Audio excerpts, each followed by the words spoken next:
Hello, everyone. Thank you so much for coming and hanging out with us for this All the Witchy Cakes one-shot. Let me tell you a little bit about who we are, who Witchy Cakes is, what Witchy Cakes is, what All the Witches is, so on and so forth. So I'm Emma, also known as Emma Panada on the internet. I am the game designer and lead developer of a TTRPG called All the Witches. All the Witches is a original TTRPG with some deck building mechanics where you play as witches in like a cool little fantasy world, and you have fun, and you're just exploring kind of the diversity of fantasy witches and media, and kind of getting to really build your own and have fun with it. We have some friends over at Mage Hand Press that have been working hard on a card game called Witchy Cakes for a long time, and they have their Kickstarter finally happening right now. It's a really, really cool card game. I have like a deck right here. Basically, you get to choose these cool little kind of characters for your team of witches, and you get all of these secret ingredient cards that give you special abilities and powers. And then you have all of these cake tier cards, and the goal is to build the tallest cake you can. But your other witchy friends that you're playing with can throw tiers of cake at you to knock your cake over.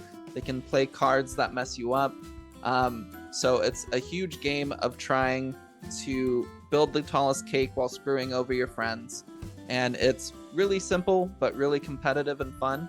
And if that at all sounds interesting to you, definitely check out the Kickstarter. Piper, could you do the Kickstarter command for us? Of course. Perfect. Thank you so much. Oh, sorry. There's that one, and then the Witchy Cakes. There's that one. If you want to follow the All the Witches Kickstarter, if what we're doing in this session looks interesting, then by all means, please follow our Kickstarter page. I'm going to announce later at the end of the session when our Kickstarter is going to start. So fun information there. But yes, for right now, definitely check out Witchy Cakes. And thank you all so much for coming and joining us for this Witchy Cakes adventure.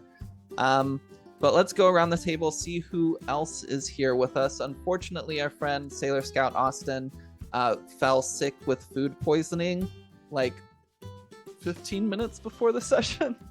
So really unfortunate that she can't be here, but we're going to still have a fun time, and it's still going to be good. But let's go around. Calamity, could you introduce yourself?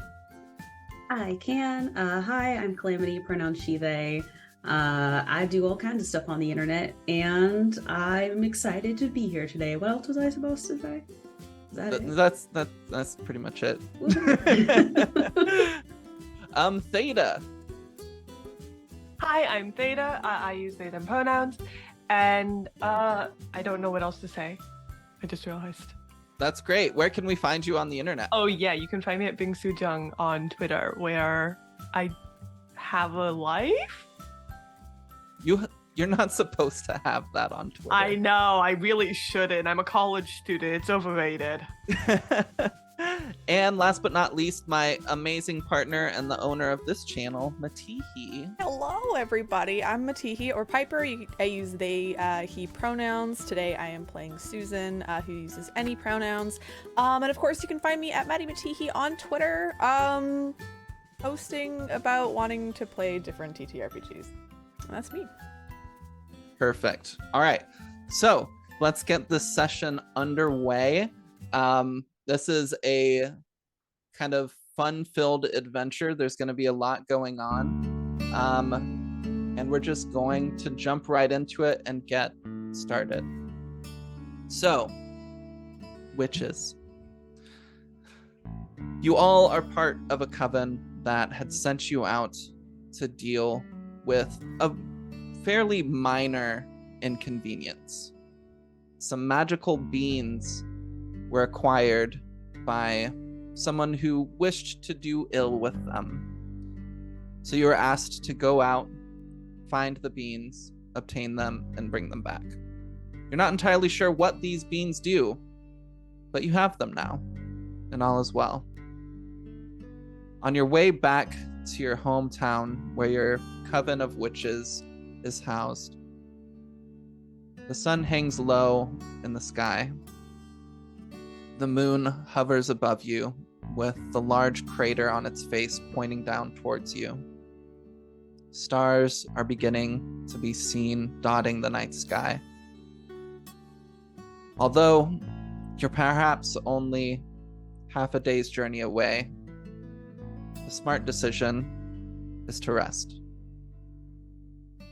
You begin setting up camp for the night off the side of this road. And let's look at each of you. Describe what your character may look like, what you're doing to help set up camp. And let's start with Piper. So you see, I would say stalking in the corner, just at the very edges of the firelight. You see what looks like two illuminated blue orbs just kind of staring at the other two who are around this fire. As they start shifting forward in the light, their body looks to be probably around 8 feet tall. It looks like almost like a kind of a dark cloak around their very thin, wiry frame. No feet are shown at all as they almost kind of, I would say, glide across the ground towards the fire. As the light shines more on them, you see this very, it's kind of worn, ancient, what looks like this large deer skull, massive horns that are shown, and nothing looks to be behind those, within its eye sockets, just those two beads of blue light. But as they step forward more into the light, you see in one of their 3 sets of arms, they put down a pile of wood near the fireplace. This fire in front of us. And you see they kind of take a step back and almost curl up like a cat. Just kind of rest in their cloaky mass. And as you're resting there on your cloaking mass, on your like little cloak, suddenly like a little toolbar appears on the screen, and it's a helpful little kind of character info box. And it has your name at the top and like pronouns and other useful information, what school you studied, fun facts. Can you tell us a little bit about your character? Yes, so in this little box that pops up, you see that it says Susan, pronouns any. I seem to be studying transmutation and conjuration magic. Fun fact about them is that they actively hate and will seek out to destroy fondant, as that is one of their natural enemies. They are an aspiring baker. They wish to eventually enter competitions, but they do not yet have the confidence to do so. They are still learning. Yeah, baking competitions are hard. Listen, I get it. Stressful. Next up, our camera shifts away from the napping skeleton spirit and moves over towards you, Calamity. What is your character doing? And can you give us a little description?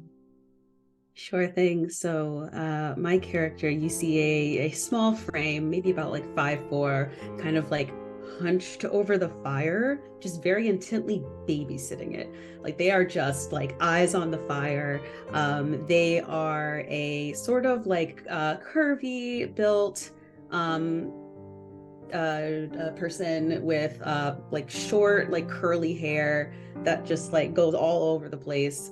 That is always has a little like pair of spectacles kind of like set on top, very thick spectacles that are only brought down when needed.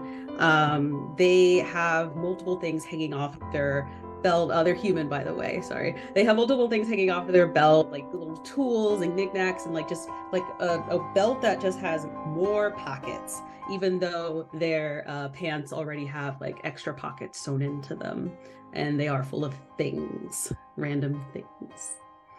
Random things, yeah. So this is Primrose, pronoun she, her. Nice. What does Primrose's little kind of tooltips sheet show as it pops up with you just like huddled over the fire staring intently. Primrose is studying enchantment and healing magic. Human pronoun she, her.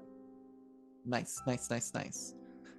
And And I lastly, think, but sorry, oh, go for it. I was just gonna say, I think because I didn't want her to ignore Susan. I think as Susan like sets down the wood, she goes, "Oh, thank you. Yes, perfect," and starts like picking out like specific sticks that she thinks will be good for the fire. Amazing. And lastly, but not leastly, Theta.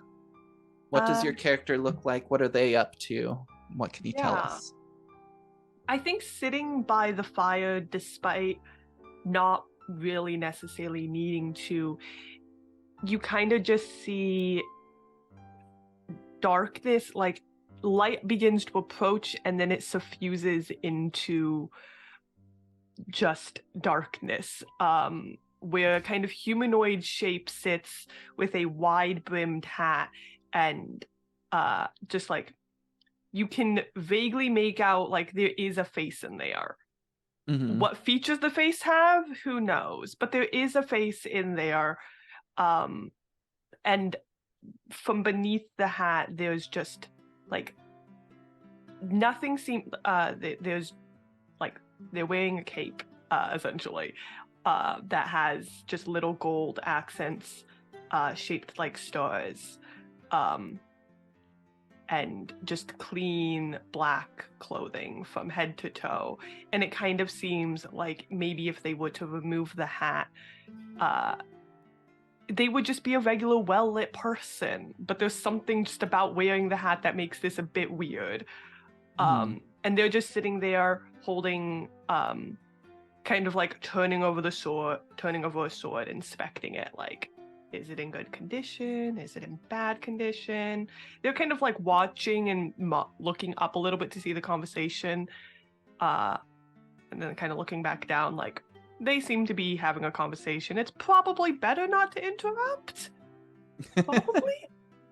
I don't want to interrupt is the general gist of the vibe, but like just turning over the sword, like, make sure you're not damaged. Perfect. Piper, what sort of conversation do you imagine you and Primrose are having? I think it's as would set down Primrose thanking Susan for the various pieces. Susan like lifts her head and looks over and says, "It's all right. Never you mind if you need anything at all. Any other wood or are you hungry at all?" Oh, this is plenty. Food. Yes, food sounds good. We should get food. Perfect. I made some food ahead of time for our travels if you want. And Susan, he reaches into his like dark cloak, one of the hands going inside, and you see it's just like a skeletal structure all in. Reaches in and kind of grabs out what looks like just a full tray in a little wooden box of cupcakes. Each one made out of like buttercream. You see some of them have like little cookies on top. Some of them have like little flower decorations. Some of them are swirls. Some of them don't have any at all. And there's like 3 of them that have little kind of sticks in them with flags that just have GF on them. And says, "Oh, so these ones are gluten-free if you need them. They're all vegan.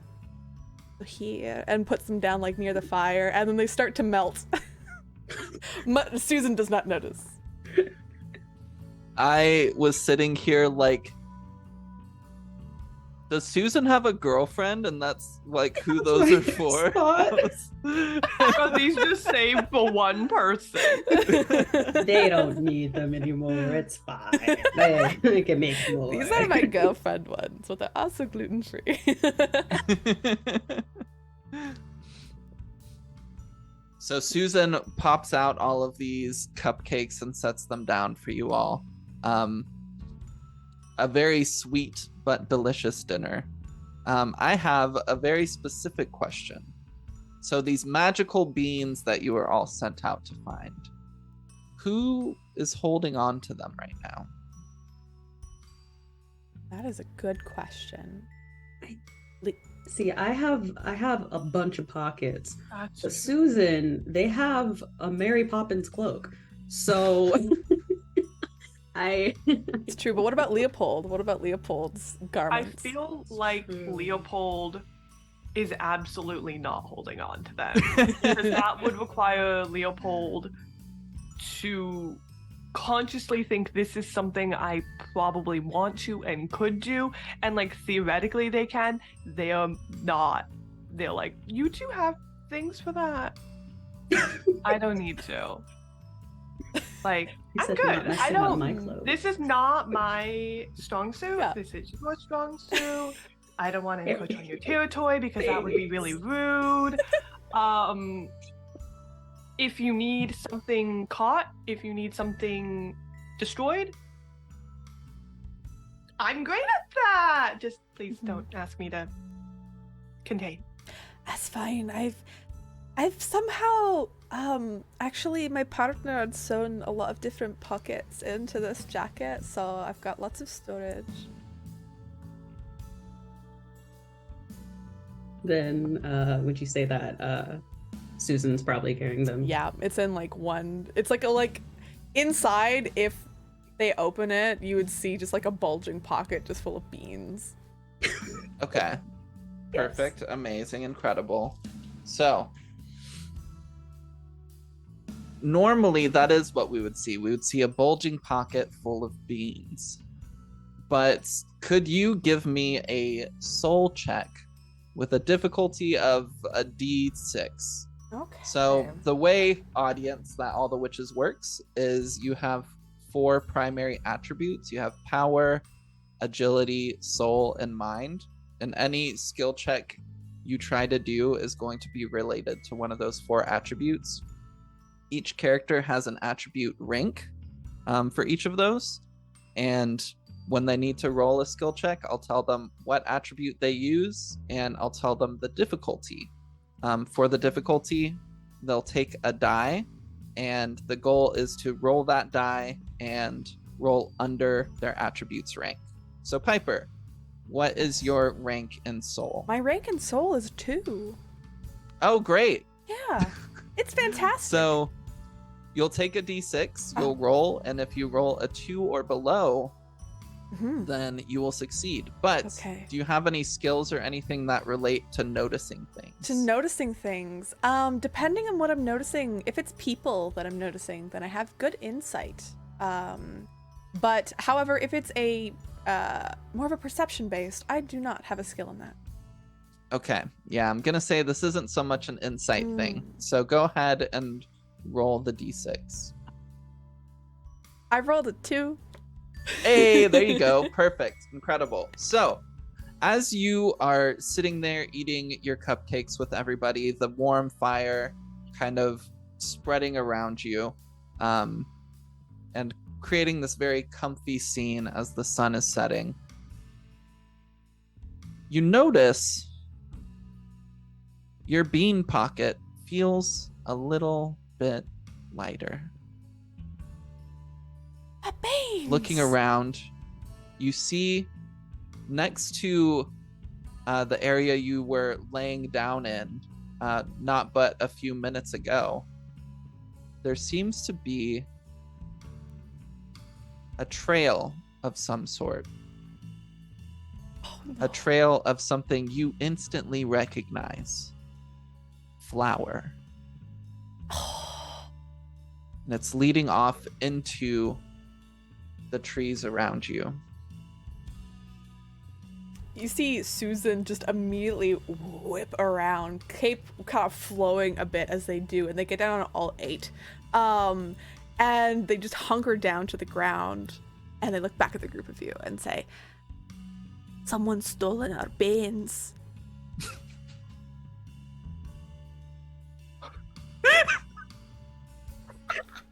Right. What a line.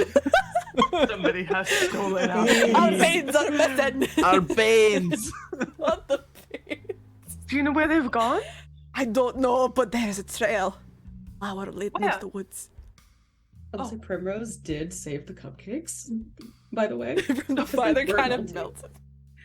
He was like, oh gosh. I was like kind of holding them. What do you mean? They're gone?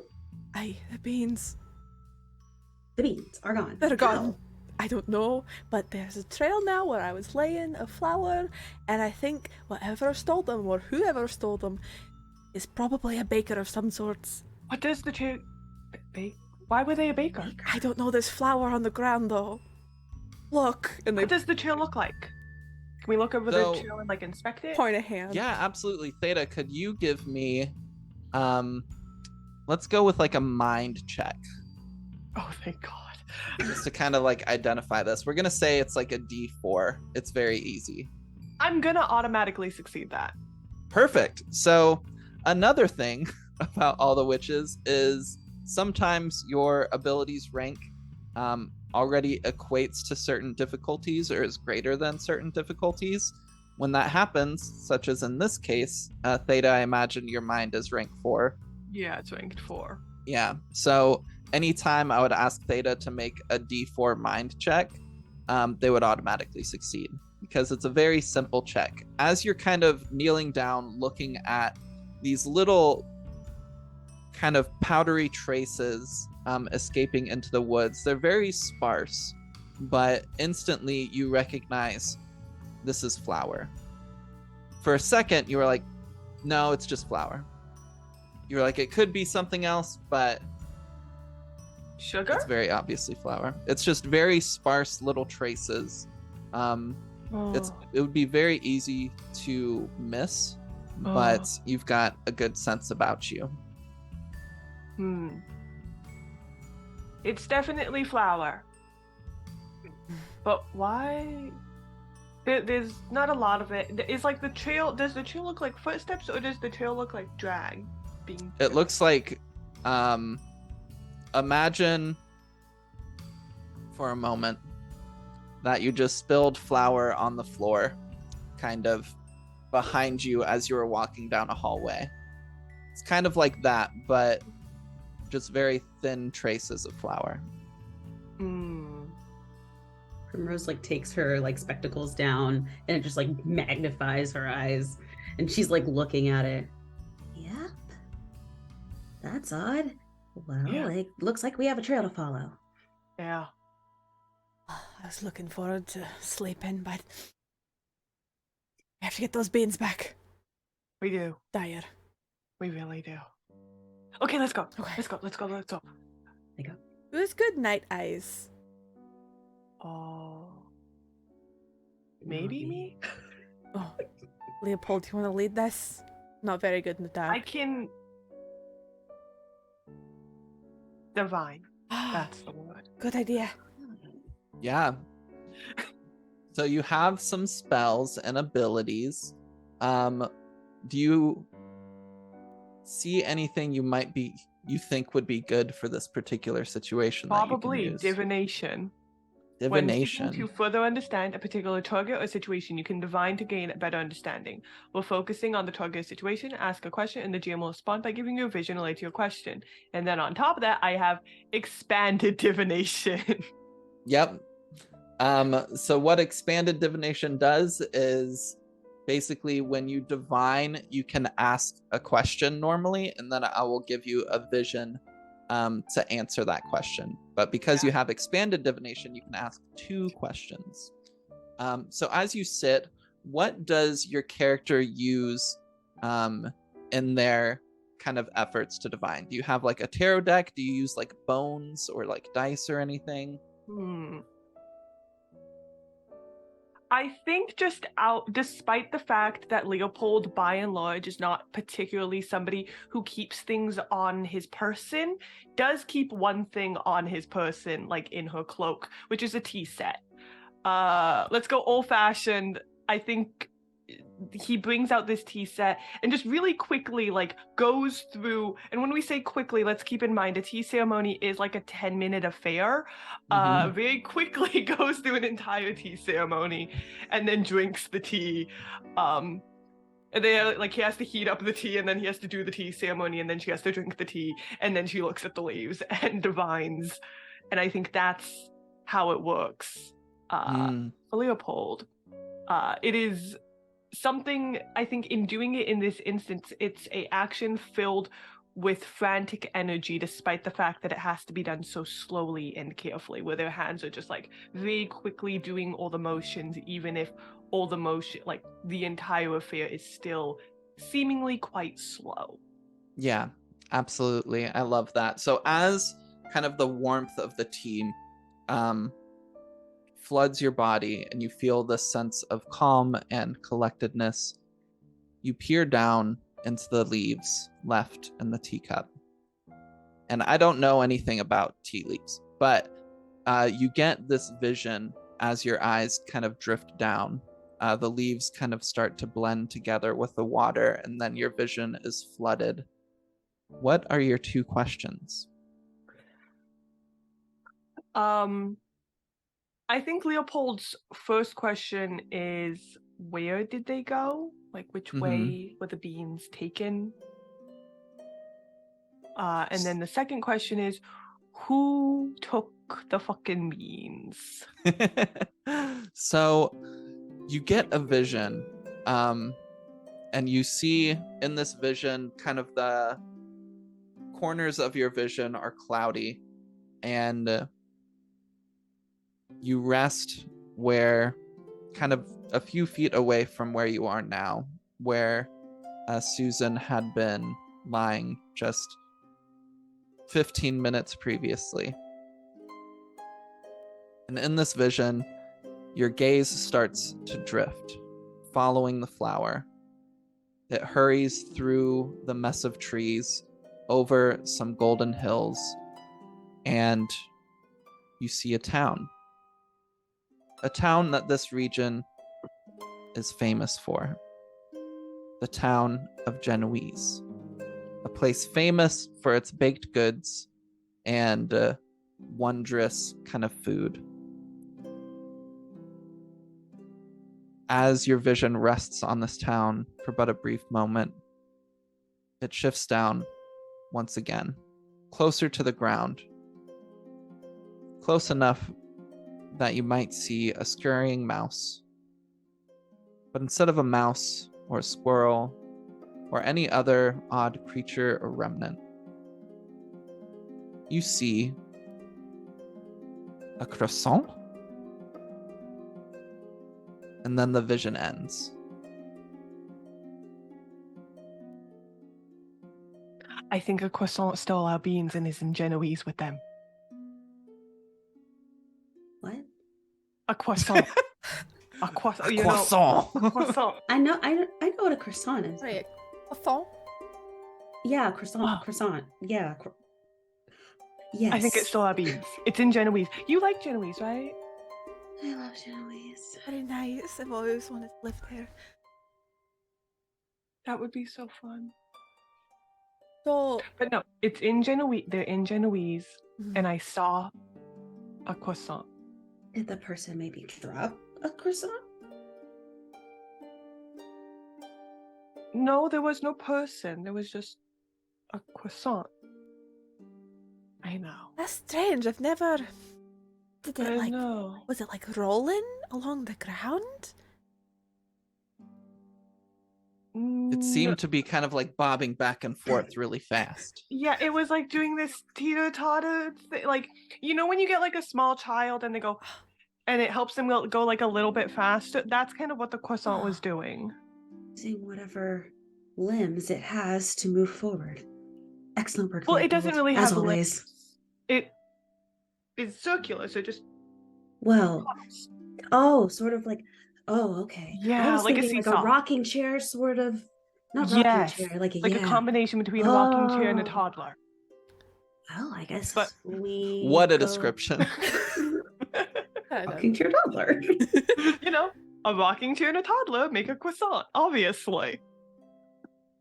That's what they also taught us in bacon school. Ah. See?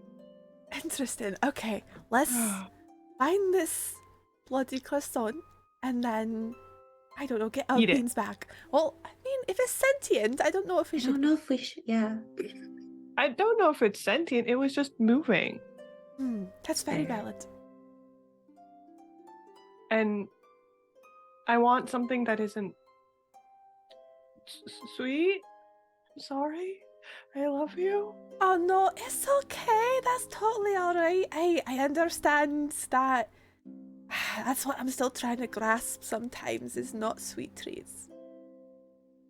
I don't even need to eat. I just kind of want to eat something savory. You know? Well, we'll find that. I mean, you don't need to eat either, so. No, I don't. Yeah. No, I just mostly eat the compliments people give me when they compliment my baking. Your baking is very delicious. Oh, thank you. It's so good. I'm very full already. It's okay. Okay. Shall we track this croissant thief? Yeah. Let's go. The croissant thief makes it sound like somebody stole croissant. It Never does. mind. Beans. We should thief. not. We should not go into the semantics right now. I figure We can go into semantics as we go. this is true. So this probably means we have to pack up camp, right? Real quick. If we're going all the way to a town. How far is this town? It's maybe like an hour's journey. What do y'all think? Hey, we should probably put it out the fire too. Do we need to sleep? good Whoop, point. spirits. Well, I need to sleep. This is true. You Sleeping and resting is good for everyone. But That's it's like maybe like 6:30 or 7. It's not like super late. Oh, okay. It's not daylight savings time either, so the sun is still kind of out. Also, daylight savings doesn't exist in this world. I just decided because daylight savings is dumb. Love that. I have to write that down in the book. So actually, Yeah, daylight put it in savings the book. do not exist in this world Write it because down. Do not this is put an it in this executive decision from God. Yeah, I should include that in the marketing. Please do. I see you putting daylight savings in this game. It's so No will more daylight confine you. savings in TTRPGs whatsoever. I don't care if you're playing Cyberpunk Red or not. No daylight No. savings. They should have phased it out by cyberpunk ages, but anyway. Honestly. I think before we head out, I'm going to cast summon to summon one of my remnants. I'm going to summon Bubbles, my little water dragon. Yeah, can you describe what Bubbles looks like? So you see Bubbles is literally, it would look like if a dragon was made out of bubbles. So it's kind of like, you know those balloon animals that they make? Mm-hmm. That's what Bubbles looks like, but made out of like long bubbles. It looks like bubbles twisted together to form a dragon. It has like bubble wings, bubble face, bubble tail, little stumpy bubble legs. Can I pet Bubbles? Can I kiss Bubbles? Of course. They're a bit soapy. I don't I care. don't care. So you see I want to pet the baby. you see Susan reach into their giant cloak and pull out another cupcake. This one looks to be like kind of old and blue colored, and they take it and they throw it towards the fire, and you see the cupcake bursts open and this little tiny bubble dragon just pops out. Incredible. Bubbles. Bubbles, do you mind putting out the fire, please?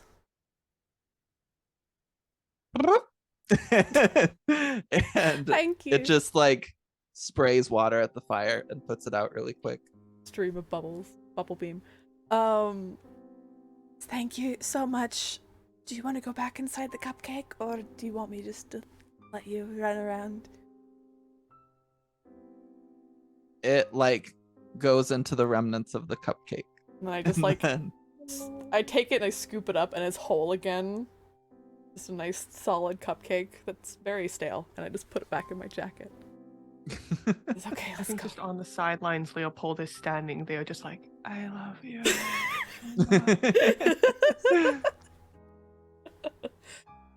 right, who's leading the way? Okay. I So forgot you my all- glasses. Sorry. You all venture off into the woods, or the very sparse tree line, having kind of put away your camp, grabbed your things, and you are following this trail of flower as far as it takes you. You hurry past. You hurry past the trees as an autumn breeze at your back kind of propels you along a road that you find of rolling golden hills of wheat towards the town of Genoese. Even before you reach the edge of the town and the first of its many bakeries, you can catch the scent of sugar in the air. As you get closer and closer, however, and as the details of Genoese begin to appear more easily to you, things begin to seem off.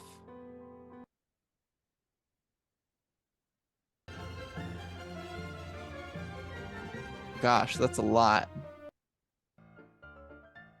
That's better.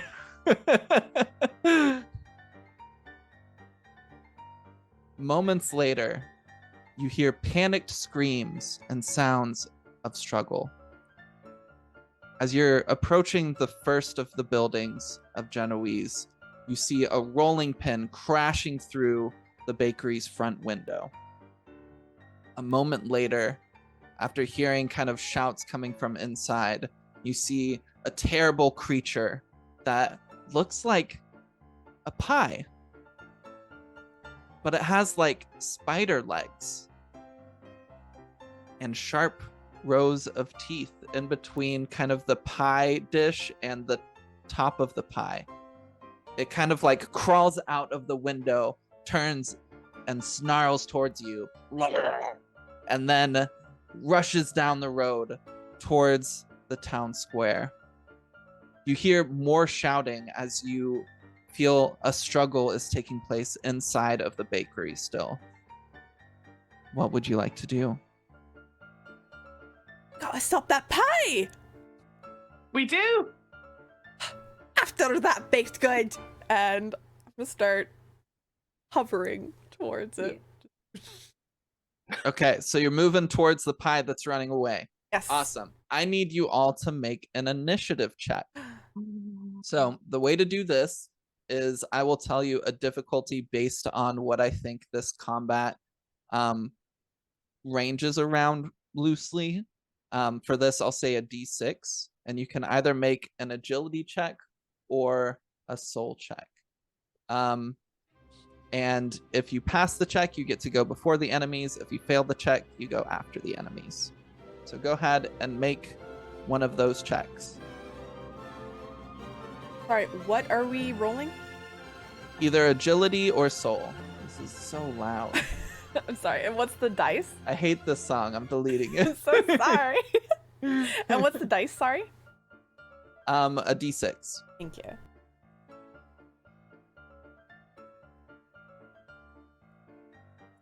No, failure. I failed. Yeah, I rolled a 4. I succeeded.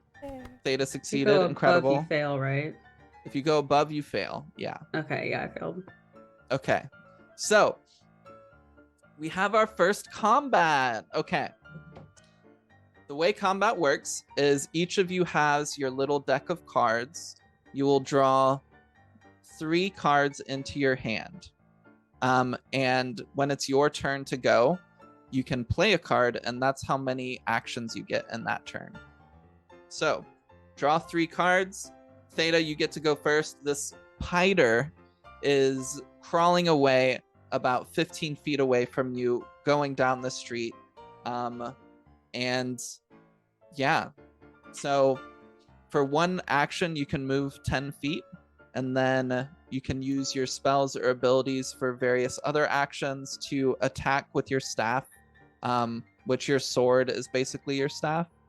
It would be 2 actions. So what would you like to do? I'm definitely going to like go bolt after it. Okay. And then after that, Ooh. So how many actions are you using? How many do I need to get close to it? So to get to it, you would need 2 actions. Okay, I'll use 2 actions. Okay. What card are you playing? Okay, yeah, good point. So I shuffled. So 3. I am still someone else. I don't know. I have an ace, a 4, and a 2. Okay. So you could use the 2 to get there, and then wait till your next turn to attack. Or you could use the 4 right now, get there, and attack.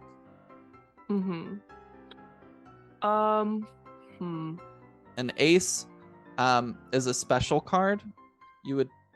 It lets you do like one big thing. So you can use it to attack or cast a spell of like any action cost. You could use it to move 30 feet, etc., etc. Okay, I'm gonna use my 4 to get there and attack. Okay. And, so yeah. You rush up there, and I'm guessing you're gonna use your sword to attack.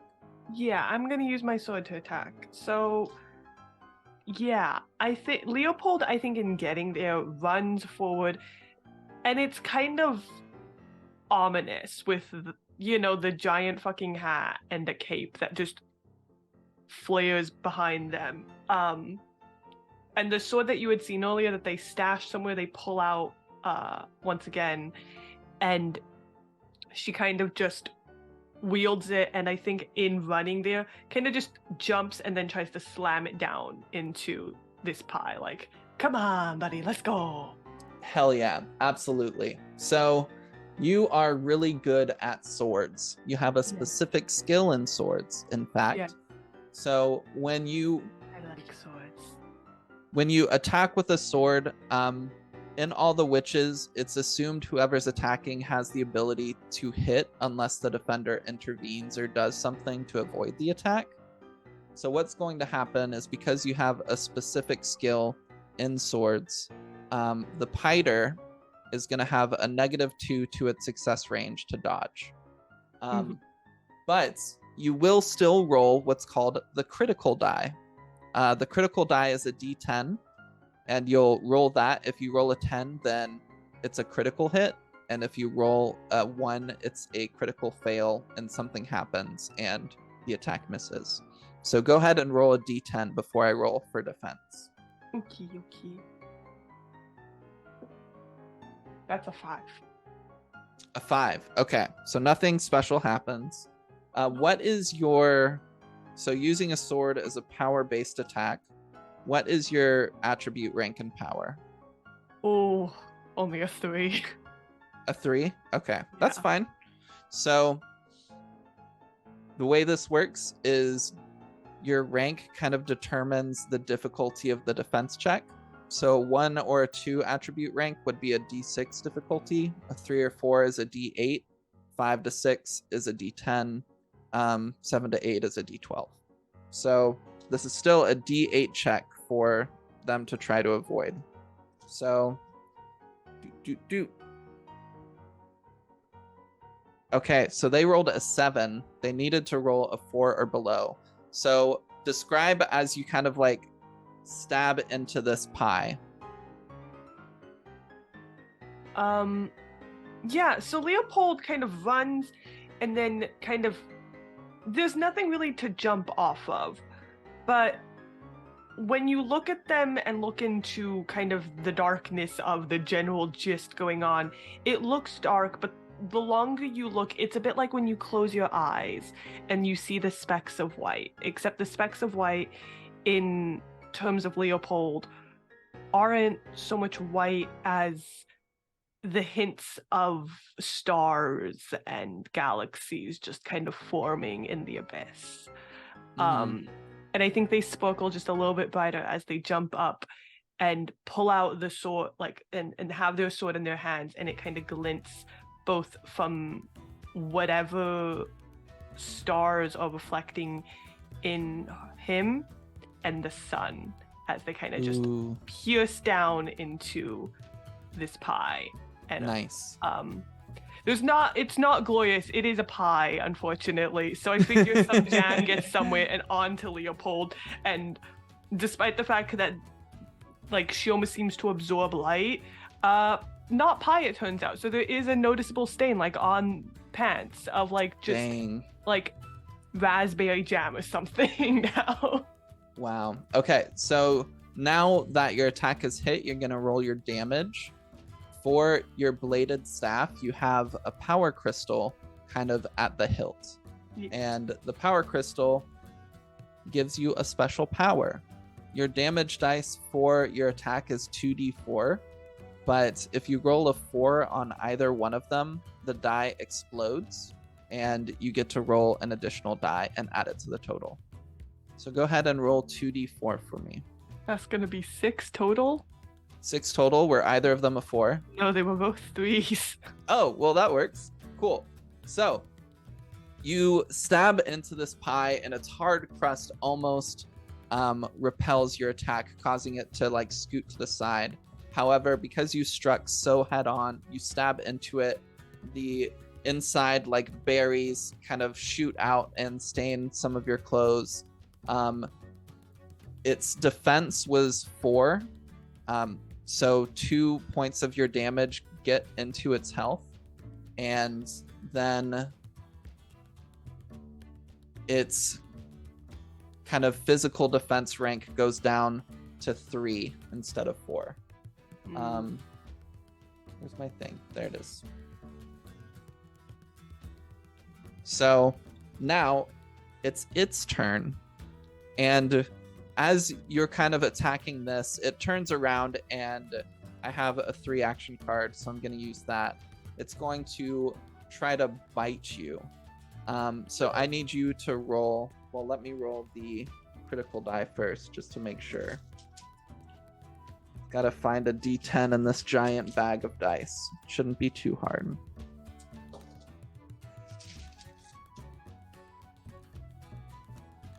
Why is finding... Oh, there's one. Okay, great. Okay, 7, nothing happens. So go ahead and roll a defense check. You can use either your power or your agility, but the difficulty is going to be a d8. Okay. Where did I put my d8? I think you have not brought out a d8, which was a foolish choice on my part. Found one. Hell yeah. That is a 4, so that is 1 above my power. Okay, so you're using your power to defend? Yeah. All right, so it bites into your leg. Ew. Lots of And deals not reds on the lamp. 8 points of damage. It rolled max.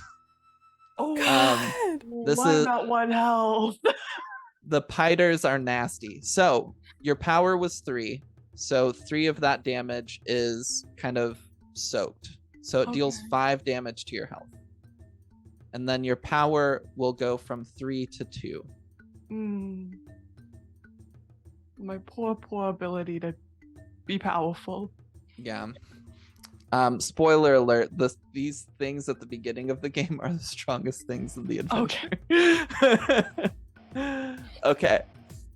So it hit you for 2, and then it's gonna crawl past you 10 feet back towards the shop. So it's basically right at the shop window again, and you hear commotion inside, and you hear a man shouting, "Get out of here, you damn fucking pie!" He swore. He did swore. I feel like that man needs a broom to attack the pie with. Yeah. Well, he might have something. You can't see him right now. But now it is your turn. So Piper or Calamity, which one of you would like to go first? Calamity, like to go first? Sure.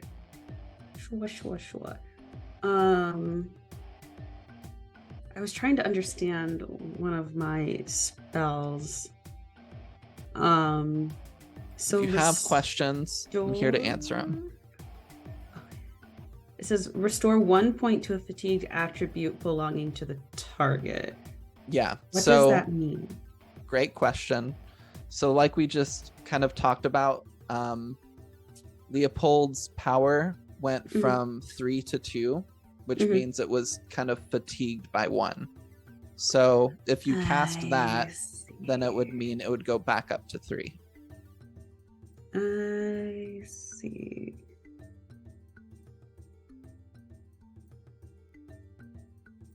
How do I restore health? So you don't have a health restore spell. I think so. Okay. In between combats, you can like rest and restore health that way. Okay. But you don't have a spell. In that case, I will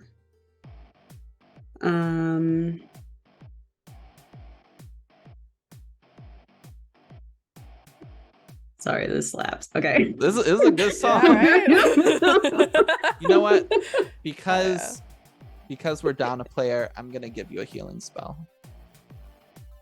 Oh. Hell yeah.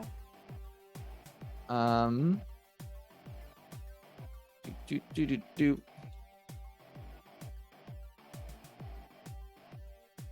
I'm just gonna copy paste this over to your character sheet really quick.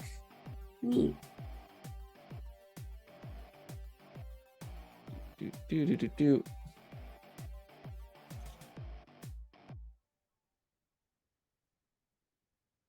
Oh my gosh.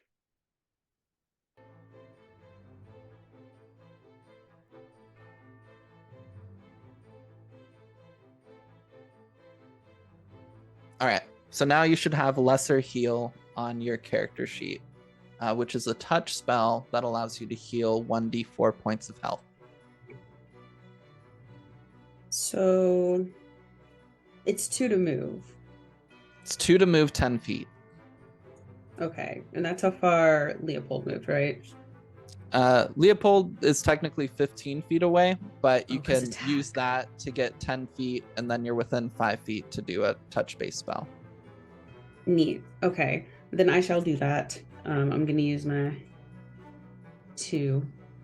And I'm going to use lesser heal on poor Leopold. So you're using a 2 card? Mm-hmm. Okay. So one of those actions would be Oh, wait. I just realized. to move. Just kidding. We're going to use a 3. Okay, sounds good. So go ahead and roll a d4. Okay.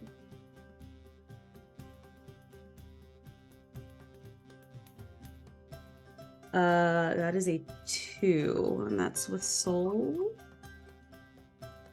Soul is a 4, so. All right, so I'm alive.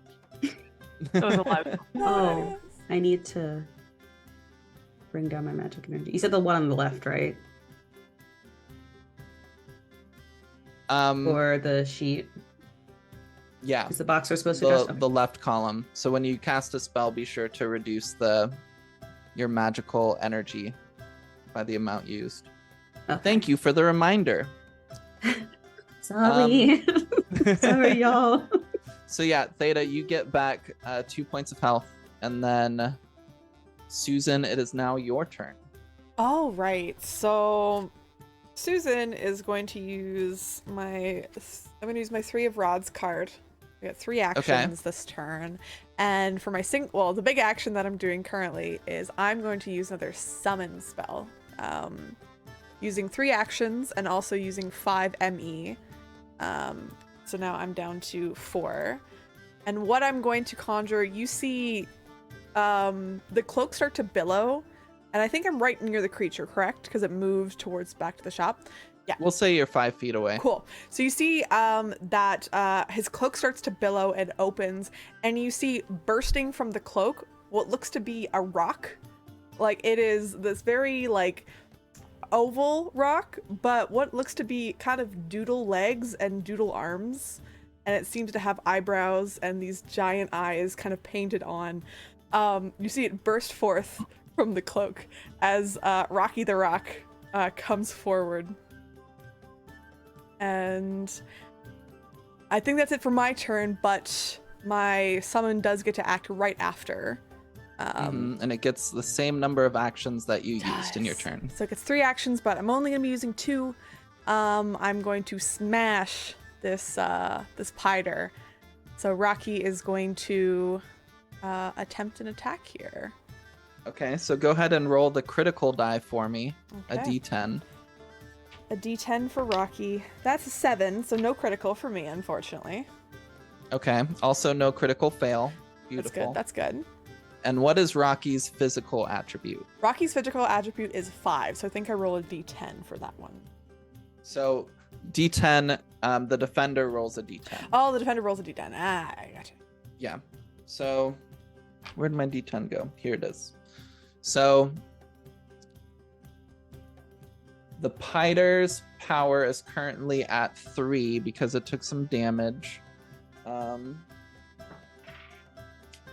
Ooh, it rolls a 2, so it successfully defends.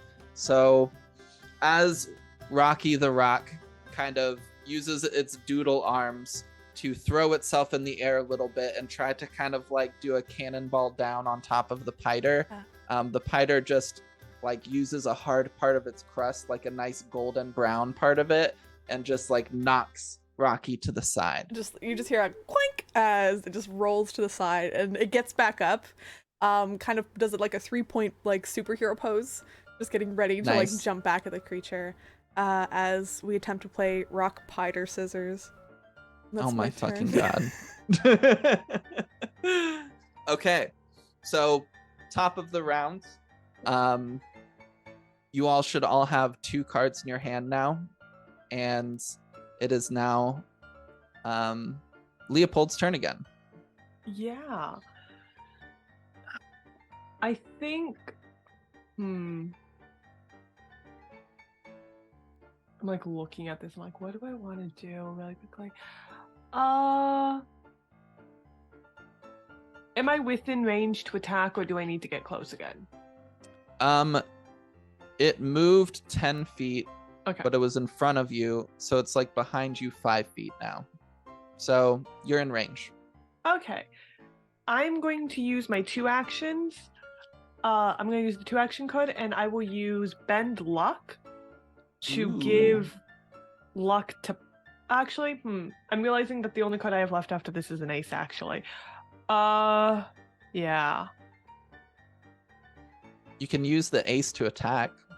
This is my thought. I'm going to use the ace to attack, and then next turn I'll do this, and I'll give you advantage. Okay. I want to use the ace to attack. This is the Okay. card. Perfect. Yeah. Beautiful card. Beautiful, So, beautiful little guys. Go ahead and roll the critical die for me. Okay. That's just the attack die, right? D10. D10. Thank you. My memory. Shit. Well, that fell off. That bounced out of the dice tray. No. That's a Doesn't 3. count. 3? Okay, so nothing happens. So boring. And it is the Pider's turn. So... Or, no, it's not its turn yet. It needs to roll to defend. So... Your power is currently at 2. So it needs to roll a d6. And it needs to roll 3 or lower. And it rolls a 4. So go ahead and roll your damage. Woohoo! That's gonna be only 5. 5 points of damage is still good. Eh. So it deals 2 to its health again. 3 of it kind of gets absorbed by its physical attribute. But now its physical attribute is at 2. And it is now the Pider's turn. It's going to turn around. I think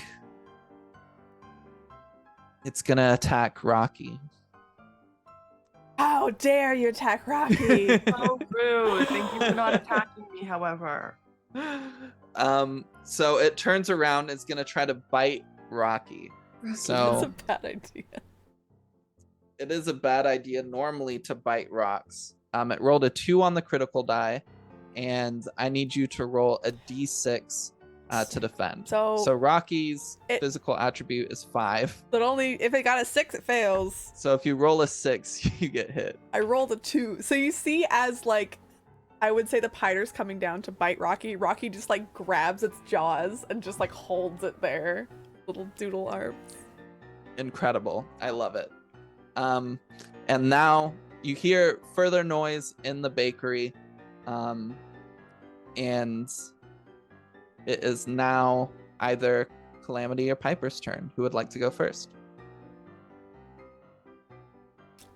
Okay, I'll go. You go. Okay. So I'm going to use my 2 Okay. of the 2 of Wands. This deck is a little different from other decks, so I don't know if Wands is a typical thing, but anyway. So the suits come into play in certain parts of the game, but we're not going to worry about it in this session. So don't stress. Okay, neat. So that means I can do 2 moves. So, right? Yes. So for my first move, I would like to use Daze on the opponent. Okay. So attack your opponent's mind. If they fail their defense roll, deal 1d4 damage, and their total actions are reduced by 1 for their next turn. Ooh, nice. So this is 2 actions, so it's going to use both your actions, if that's okay. Yeah, that's fine. Okay, sounds good. So go ahead and roll your critical die for me. That's the d10. Yeah. Neat. That is And also a 2, so nothing happens.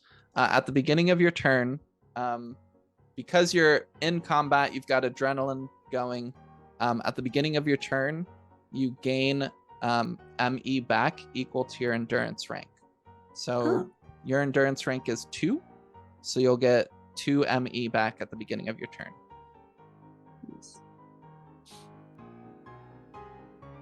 And then Daze uses mind. What's your mind rank? That would be 2. 2? Okay. So it rolls a d6. This thing's mind is 1. So as long as it doesn't roll 1, you're going to hit. And it didn't roll a 1. So go ahead and roll your d4.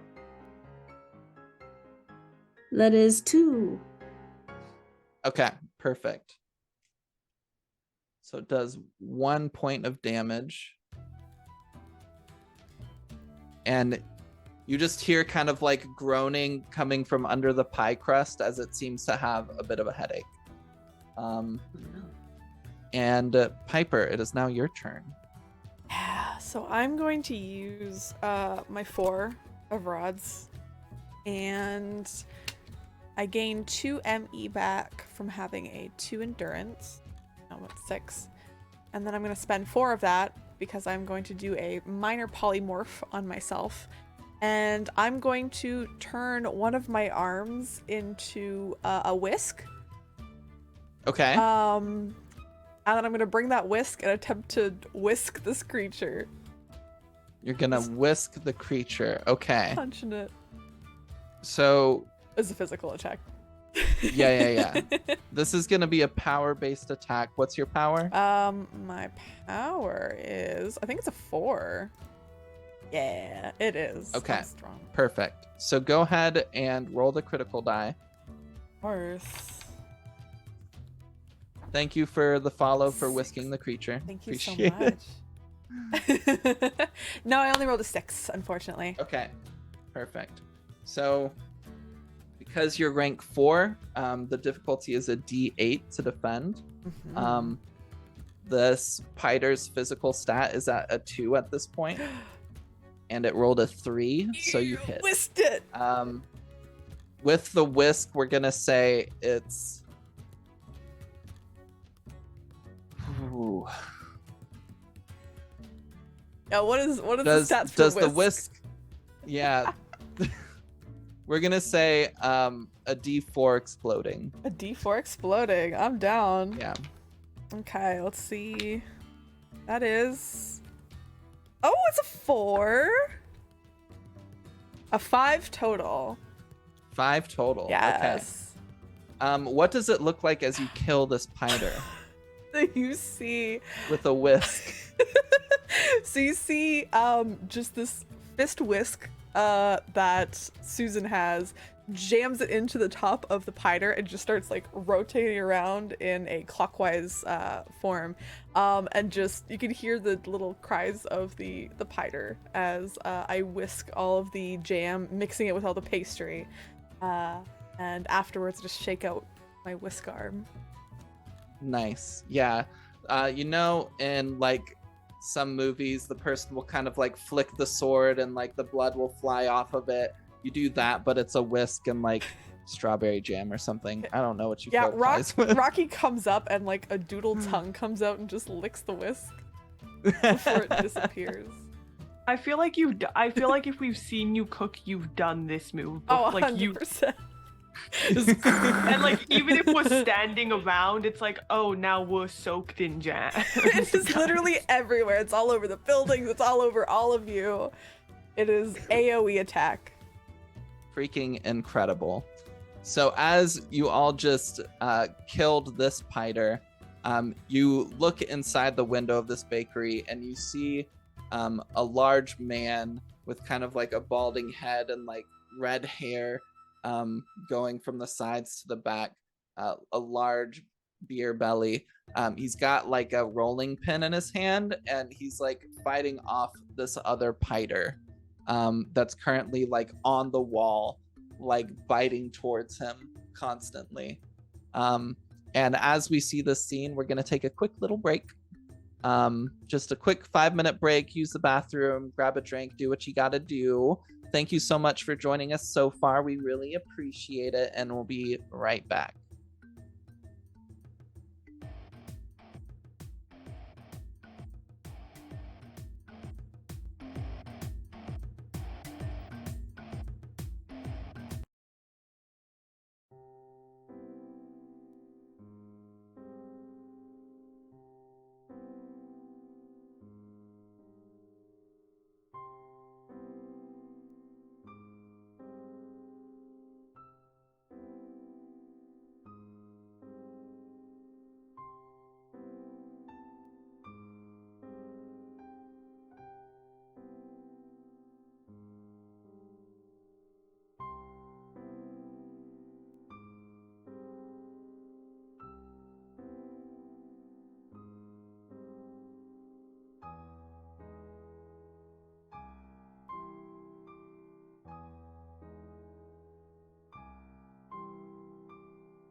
Hi. Hello, everyone. We're back. Thank you so much for hanging out and waiting. We got caught up talking about sex and Star Trek, but it's fine. So you rush into this bakery, and inside you see this kind of large-bellied man with a kind of like red balding hair, fighting off a piter with a rolling pin. It doesn't seem to be going super well, but he's holding his own. Behind him, there is a kind of like lovely looking woman with this kind of like very bright colored rainbow apron, very poofy, like wispy sort of hair, and she's panicking and kind of running around, trying to just stay away from the spider. And we are going to jump into combat again. Who is the last one that took a turn? Piper. Okay. Back up to the top. Yeah. Calamity, you had already gone, right? Or no? Yes. Okay. Yeah. All right. So we're back up to the top with Theta. Theta, this is a smallish bakery. We can say the creature was in 5 feet as you're entering inside. And it's your turn. Go for it. I'm gonna use up my final card. Look at her, so hot. Such a good card. I'm gonna use up my final 2 actions from this. I'll use Bend Luck, so that's an ME3 cost. Sacrificing an action from your turn, you may give a friendly target advantage on an next roll. This can be cast after the target rolls and fails. So I'm going to cast this to Piper, who is also doing, I think, quite a bit of attacks. Okay. So I'll just be like, next turn, you get one. You get more. Okay. And that's an action cost of 1. And then if I'm within 5 feet, can I just stay up? So to stab, it's 2 actions. So, Yeah. but the spell does say you have to give up an action. You said Normally next- it's used as a reaction, Oh. like in between turns. But we'll say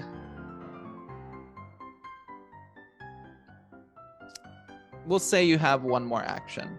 But if you want to interact with something, there are like muffins and cakes and stuff around. You could throw stuff at this piter to try to distract it away from the man, but whatever you want to do.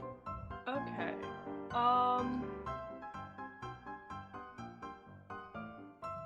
I am going to...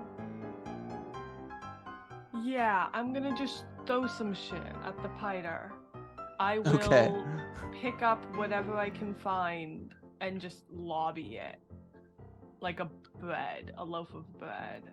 All right, amazing. So you grab a loaf of bread and just chuck it at this piter. It hits it like square on its crust, and it kind of like turns on the wall towards all of you and opens its mouth snarling towards all of you.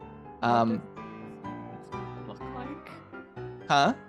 What does the inside of its mouth look like? This is morbid curiosity on my part.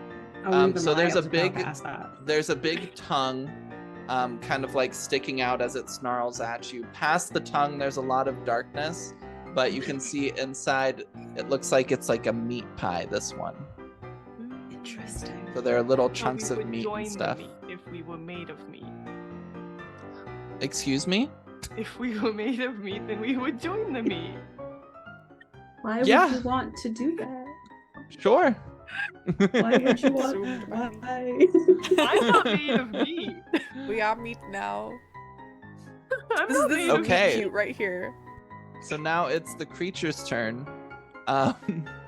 They are going to use an ace card, and they're going to kind of start crawling on the wall towards all of you, and then jumps out towards, we'll say, Primrose.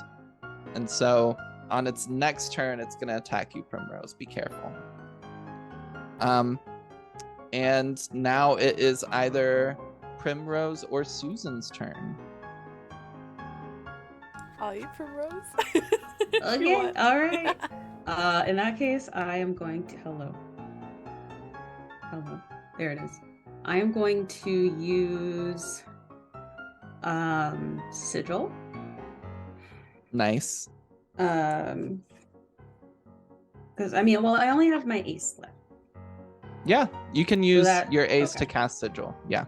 Okay, cool. Don't forget, you also get 2 ME back at the beginning of your turn. Oh, I forgot about that. Okay. In that case, what did that one? Oh, it was 3. So. Okay, so actually, sorry, I'm doing math. Okay, math is over. I am going to cast sigil, and do I have to say like exactly where I'm trying to put it? Does that matter, or? You can just say you kind of place it like in front of the party so everybody gets its benefit. Okay. Then yeah, I'm going to she's going to cast this sigil, and how nerdy can I make this? It's going to come Can from be like very nerdy. it comes from like a little like cog that she kind of like flips up into the air like a coin, and it just like creates the sigil in the air in front of the party. And yeah, now anything that goes through it gets 1 additional point of damage if it's a damage healing spell. If it's a healing spell, plus 1 point of endurance. And if an effect hits an enemy, the enemy has -1 to defend. So go ahead and use that. Heck yeah. And Susan, it's your turn. I know it's not a spell, but can I throw something through the sigil? You could, but it wouldn't be amplified. Yeah. I don't have any attack spells is the thing. I can put my fist through it, but not it. Is there a giant cauldron around anywhere in this room? I don't like to say no. Can I roll for it? There's like an oven, like a small oven. I'm gonna try and grab that piter to shove in that oven. You're gonna try to grab the piter? Okay, yes, let's do this. with my 6 limbs. Incredible. So, what is your power? My power's 4. Okay. I roll my crit die. Roll the crit die. Oh no, it's a 9. Disappointing. Okay. So also I spent nothing 2. happens, but you don't automatically fail. And the piter is gonna try to dodge. This piter is, we'll say it's been hit a little bit. So its power or its physical stat is 3. And it rolls a 2. So it's able to kind of like scurry away from you and keep you from grabbing it. Yeah, the 8-foot entity just tries to like wrap its multiple arms around this creature and just like goes face first into like, I would say a wall full of flour just explodes. Do you know in Elden Ring those creatures that have all the skeleton arms and they grab you and like pull you in? That's me. It's like, that's you. And now we're back at the top of the round. I think all of you are out of cards now, right? Cool. So you draw the next 3 from your deck, and it is your turn, Theta. Yes, it is. Okay. Sorry, I just saw something. Somebody decided to send me an email right now.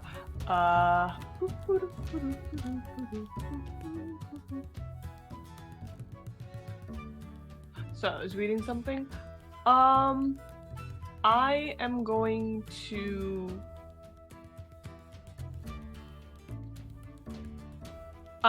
to use a 3 card. Okay. She's got little kisses on her face. And I'm going to take enhanced attack and cast it onto myself. Okay. Perfect. I'm realizing that's 2 actions actually. Never mind. I'm going to use the 4 card. Okay. Do that, and then I'm going to attack. Okay. Can you tell the audience and your fellow players what your spell does? So my spell says that when the spell is active, the target deals an extra 1 point of damage on their physical attacks. Yep. So essentially, I'm taking this and casting it onto myself right now in order to deal more damage on my attacks. And be just a little bit more violent against a meat pie. Hell yeah. We love violence towards pies. We love violence towards pie. The most so acceptable if you're committing violence towards a pie. They're not Yeah. gluten-free. Violence. Especially because they're not gluten-free, exactly. All right, so go. Well, maybe this one has a little GF flag in it. You don't know. You haven't looked at it. It's super obviously closely. not vegetarian either. It's true. Not vegetarian. Yeah, that's, Probably not well, it could be fake It's meat. definitely not vegan. All true. Okay, so go ahead and roll the critical die for me. So that's going to be a 3. Okay. And your power is at 2 right now, right? Yeah. Actually. Where are your stats? Oh no, I'm just dumb. The attribute section? Okay. All right. Sorry. So its physical stat is currently 3. But you're skilled in swords, which I forgot about before. So it has a -2. So it needs to roll 1. It rolled a 1. So you try to stab into it, and it kind of like turns its body so your kind of like sword staff just like skirts across its golden brown crust. I have a question. Yeah. If I wanted to be dumb, could I take discordance to give enemies a -1 success range to dodge? You can. Absolutely, yeah. Would that make this fail? We'll say yes. Can I do that? Okay, sounds perfect. So as a spirit, when you're under the effects of discordance, your form kind of changes. So what does it look like, do you imagine, as your form changes to give you a better chance to hit this pie? Yeah, I mentioned earlier that when you look into Leopold, that instead of it just being the dark, it's the void of space. Like when you look up and you look out and it feels like there's nothing, but you realize the more you look that there is so much that you are looking at, that like each dot into itself is light. And I think with that, the darkness, instead of being kind of just they are filled with things, lights begin to go out.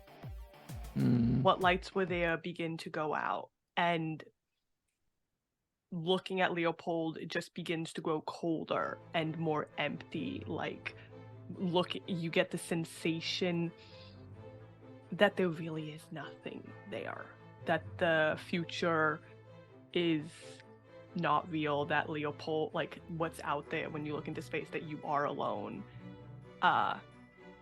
And I think Leopold's hat and the shadows grow a little bit wider, and they don't necessarily make it so light doesn't escape further out, but it's like the slowly growing masses of a black hole.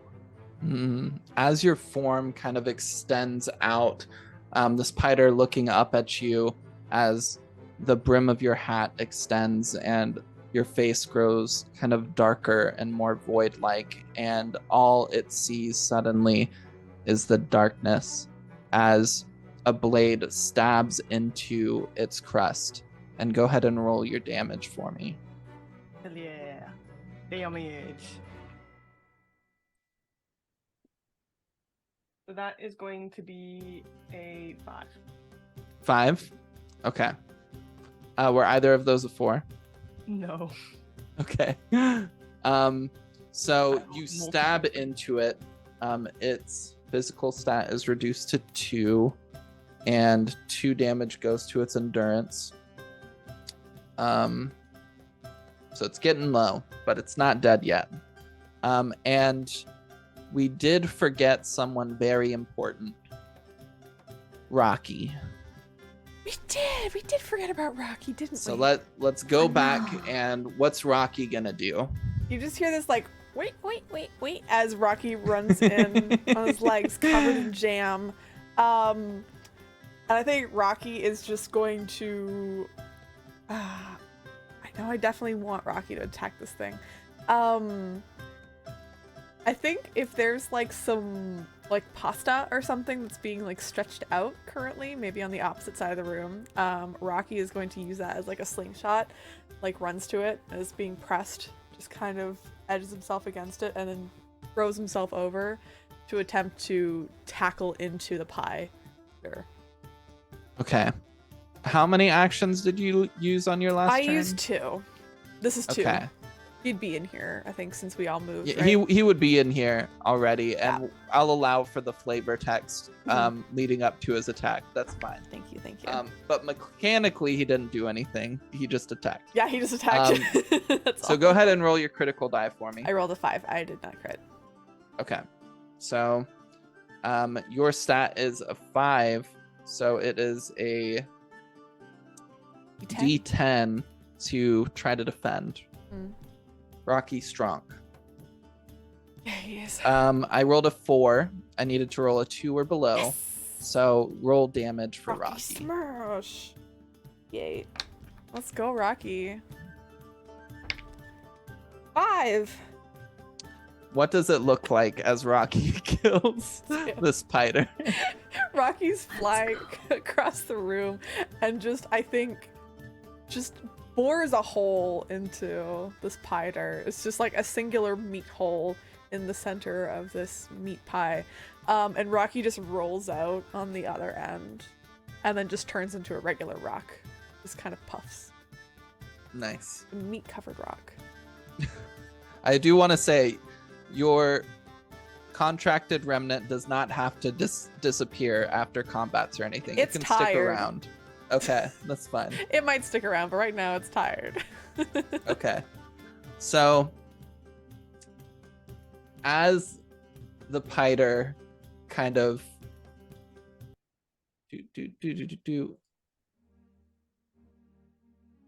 as the piter lays lifeless on the ground, meat kind of like strewn about on the floor, you hear a clatter as the man breathes a sigh of relief and drops the rolling pin he had on the ground.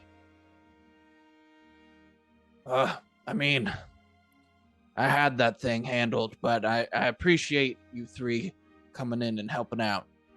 It was stressful. No problem. Of course. What happened? How did all of those creatures become sentient? I don't know, but I think there's more of them around town running around causing havoc. No. And his wife kind of like steps out from behind him, smiling with a tray of cupcakes. Here, take these with you. Maybe you can help more people, and these can restore your energy a little. Thank you for this. That's very sweet of you. These cupcakes will heal you. Ooh. I was about to say, do we actually get healing? Yeah. Neat. So they will heal your health, but they don't restore your stats that have been fatigued.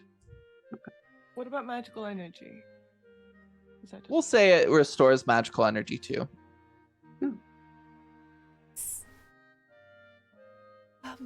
Have you seen a croissant that's running around with a bag of beans? Well, it has beans in it. Oh yes, inside.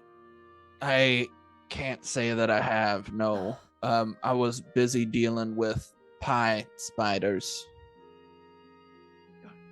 It's fair. But maybe somebody else around town has. I mean, there are a lot of other creatures running about that just seem to be animated baked goods.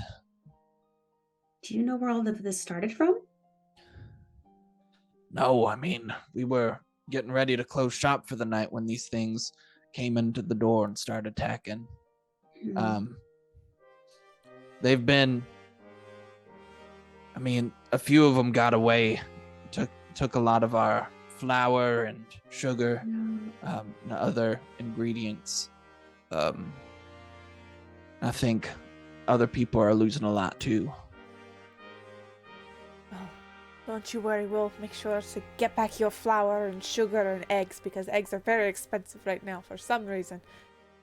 Don't worry. They're important. Yes. If you could try to get them back soon. It's All Hallows Eve, and we have a big celebration that is supposed to be happening in the morning, and we're running out of time to make all our baked goods for it. Of We'll course. be sure to. It was nice to meet you, by the way. Nice. Yeah. Sorry. Names. Steven. I'm Leopold. I'm Gateau. This is my wife, Chiffon.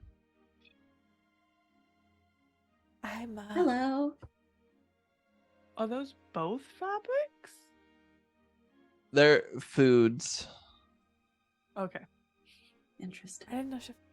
like Black Forest Gateau and Oh. chiffon cake. Oh. They're cake people. All right.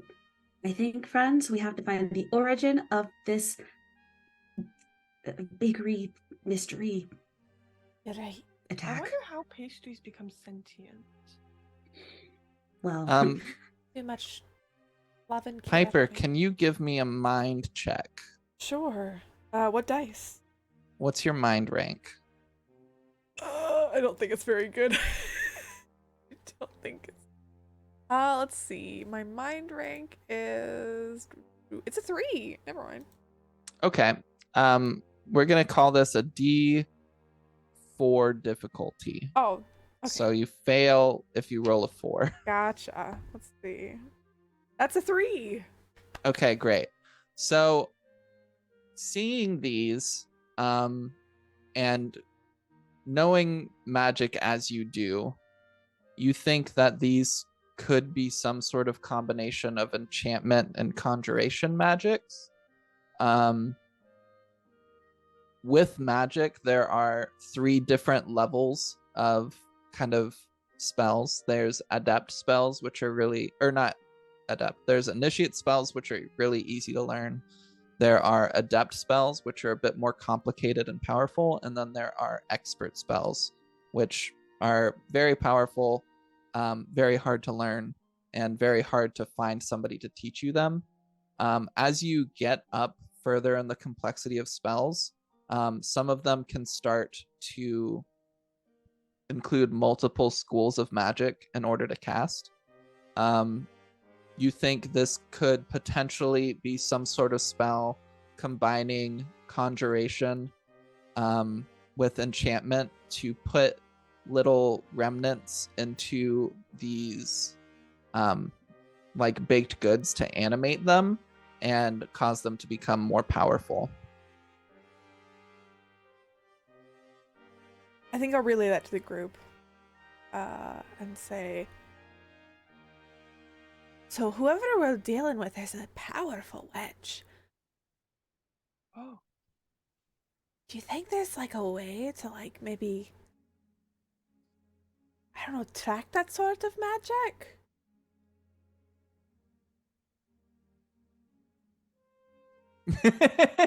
Yes, Leopold. you looked at my spells. Not Leopold I is can maybe divine that. Okay. Maybe. I'll clear a space on the counter. It's just like an arm, just flour everywhere. Yeah, Leopold once more brings out the tea set. It is still somehow unbroken. It's who knows how this shit is working anymore. Is this something I can divine? We'll say you take the Pider's body. Like, I guess the And question would be, where did the Pider come from? where did the Pider come from? Yeah. And a mommy piter and a daddy piter. So as you drink your tea, go ahead and reduce your ME by the divination spell amount. Mhm. But as you drink your tea and its warmth kind of flows through you and your eyes focus in on the teacup, and your vision is engulfed by a dream. You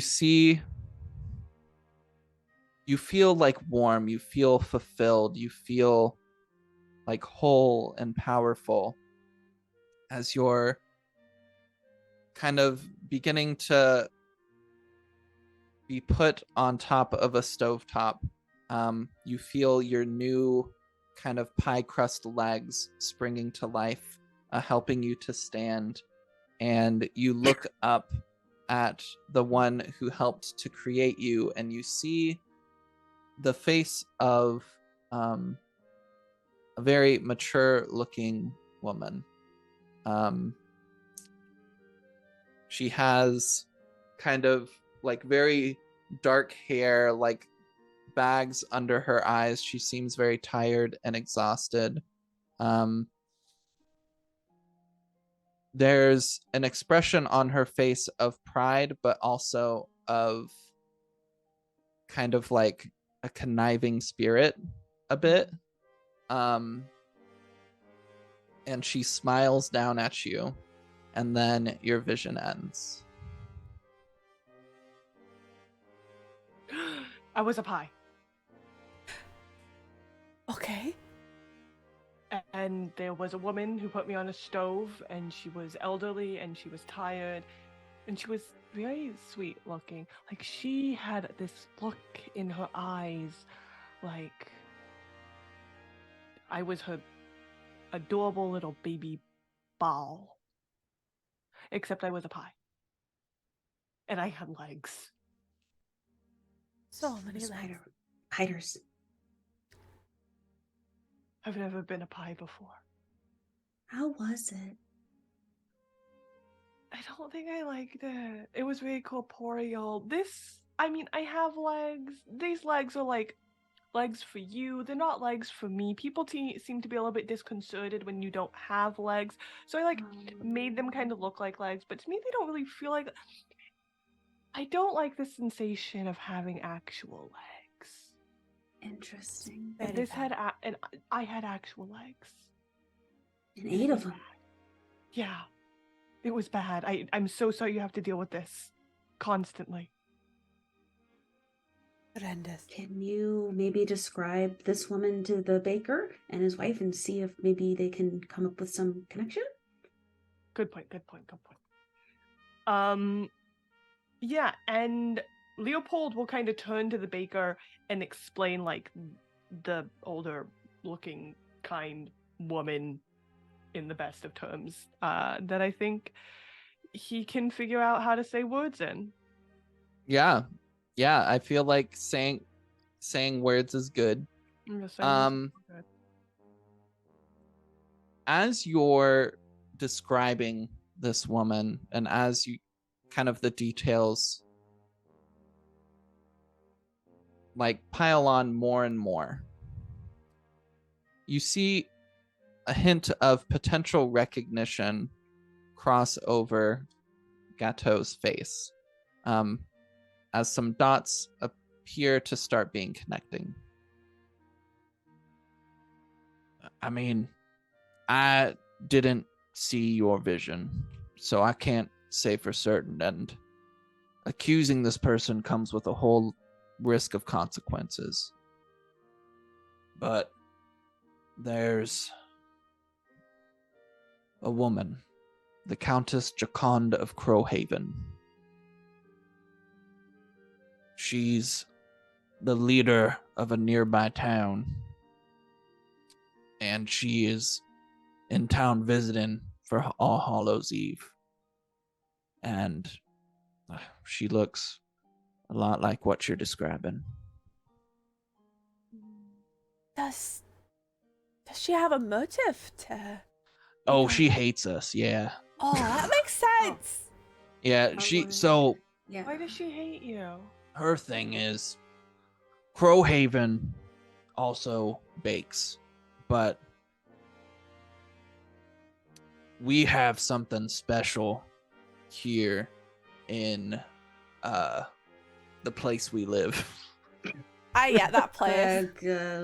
Genoese. We have something Genoese. special here in Genoese. We know like love and sugar, spice, everything nice. You got to add all of that into your goods for them to really be beautiful and delicious. And Crowhaven and the Countess does not have all of those things. And they have tried to bring their own baked goods to our celebrations previously, and they never go over well. It's led to the Countess given a variety of her villagers very cruel nicknames like Soggy Bottom and Stiff Crust and just all sorts of things based on the mistakes she thinks they made to things not being as good as they could be. So you all, well, they bake, but you all like bake. We That's bake. That's what I'm hearing. Yeah. I mean, did you eat one of our muffins? They're delicious. Like, is already halfway through it and it's like, Yeah, it's delicious. You would never probably say this, but it's better than anything you've ever tasted. And seeing that you have a baker in your group, it's perhaps information you don't want to share.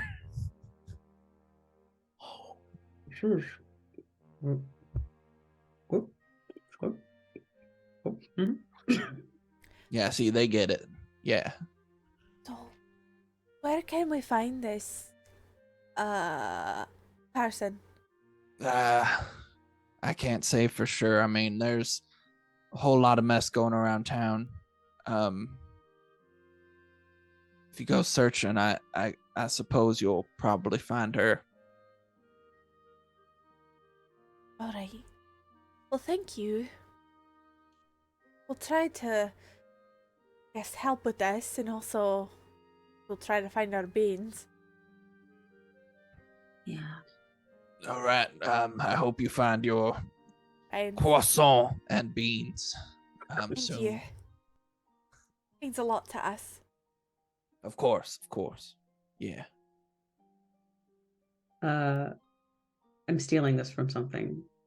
And if you know it, that's fine. But whenever Primrose starts thinking, she gets this ribbon and like ties it so her hair isn't just like a big puff on the top of her head, like a big poofy Oh ponytail. fuck! What's this from? I know what this is from. Cloudy with a Series chance of of unfortunate meatballs. events. Do they do Oh, that in series Cloudy of with a Chance of Meatballs? yeah. Oh, Yeah. Series of, that's what Violet does. But yeah, she does that and starts like pacing, says, so let's think. If this person is making all of these treats come to life, then technically the biggest concentration of treats should be near her. Right? Yes. Them? Do we know her pronoun? Do we know their pronouns? She, her. She, Yeah. her? Okay. Yeah, when I'm in the vision, the little game screen pops Little up green again. screen. I saw the game screen. It said she, her. Yeah, I saw the game. And, Back. and we know that she's using remnants in order to make these baked goods. And Primrose, you have like gadgets and gizmos aplenty, right? I've got who's it's and what's it's galore. Ah, perfect. What if I summon one of my friends and we have them, I don't know if they can just tell where other remnants are gathered. Maybe they can try and like seek out the other remnants and like we could follow if we could if you have like something to track them. Hmm. So you That's would know possible. that remnants of the same type can communicate with one another, or of the same element. Hmm. So you have a remnant of nature, stone, and water, but you don't know what these are made of. Cakes. Can we make a guess? So one of those try. is typically in baked goods. I don't think rocks are. Rocks No. aren't, right?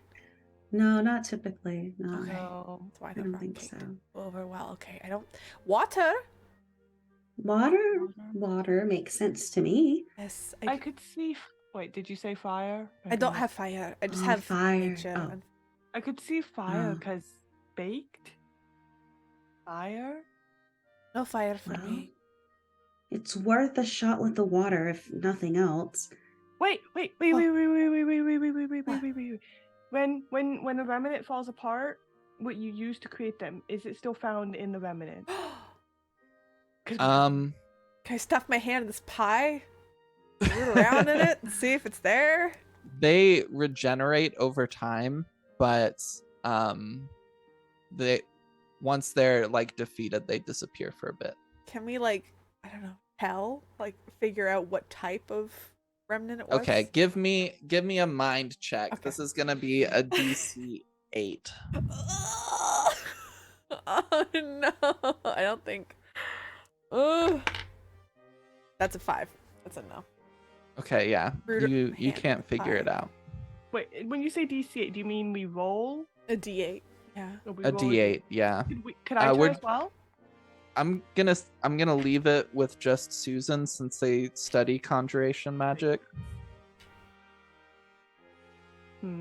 I'll ask Bubbles to see if Bubbles knows.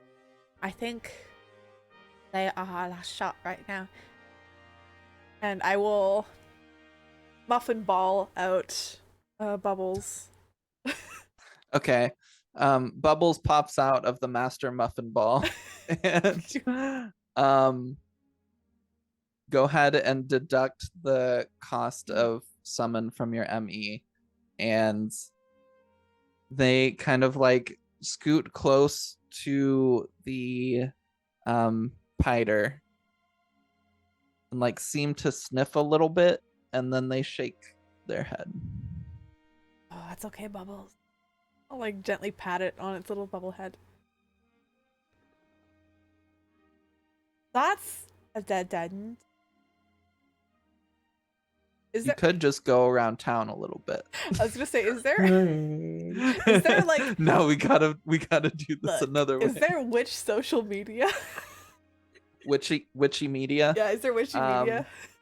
I feel like Primrose might be included to In that. some regions and all the witches, there would be probably Interesting. because technology is a thing, but not in Genoese. Damn it! Not we in this don't adventure. even dial up here. Okay. Dang.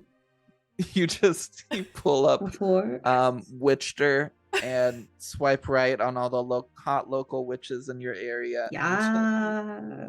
You come across their profile. Oh my gosh. Perfect. If they're out here making sentient pies, they've got to be on the dating site. Yeah. Absolutely. Maybe they're not yeah. on a dating site, but they could be on like whatever, which is like the like Craigslist, which is Mhm. Craigslist, where they like put the pies up for sale there. Sabrina list. Yeah. Sabrina list. Love us. Sabrina's list. Well, before we head out, I would just like to, really quick, make sure that before we run into any more fighters, we are well equipped to deal with them. And I want to use my staff, if I may. Okay. To recharge my allies. Does that include me or no? Yes. Okay. Restore. So if it's, I guess, how does that work when it's half? Yeah. So it restores half of your total ME. So If you're already above half, then it gets you to full. But if Okay. your ME is like 10 total, it gives you like 5 points. Okay. Well, I'm going to do that. Yeah, what's Thank it look you. like as you do that? The staff has an endurance crystal. So I think it's like kind of like a globe, how a globe is set with like 2 points.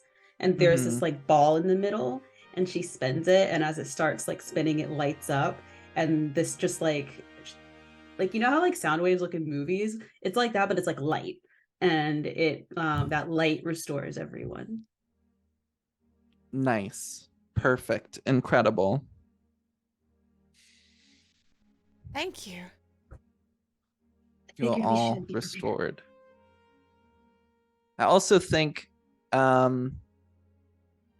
it's been long enough that I think you can restore your attributes to full if they were reduced at all. So Theta, I know your power went down, so you can bring that back up to full.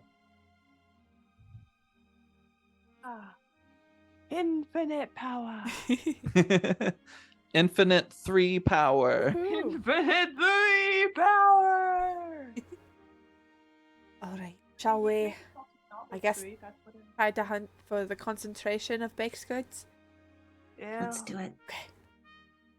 Oh, Let's go. should we bring like? I'll look back to the ghetto and Siobhan, thank you. It's like, is there any flour or anything left? We've got like one, and he kind of looks back at Chiffon. Yeah, maybe like 1.5 bags of flour, but we kind of need them. Okay, fine. I'll deal with the half bag Why do you need our flour? to distract the other creatures. Okay, yeah, of course. And she kind of looks at Ghetto and just kind of nods, and she goes back and like brings out one of those flour bags, just like rolled up, and hands it to you. Thank you. I'll put it in one of my many pockets. Could be pocket. Pocket flower. Perfect. Okay. Let's go.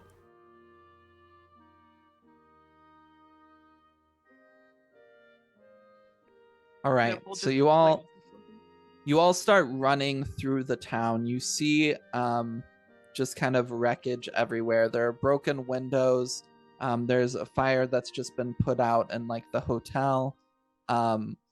There's knocked over like carts and all these other things, but it seems like the villagers banded together and were able to handle this situation.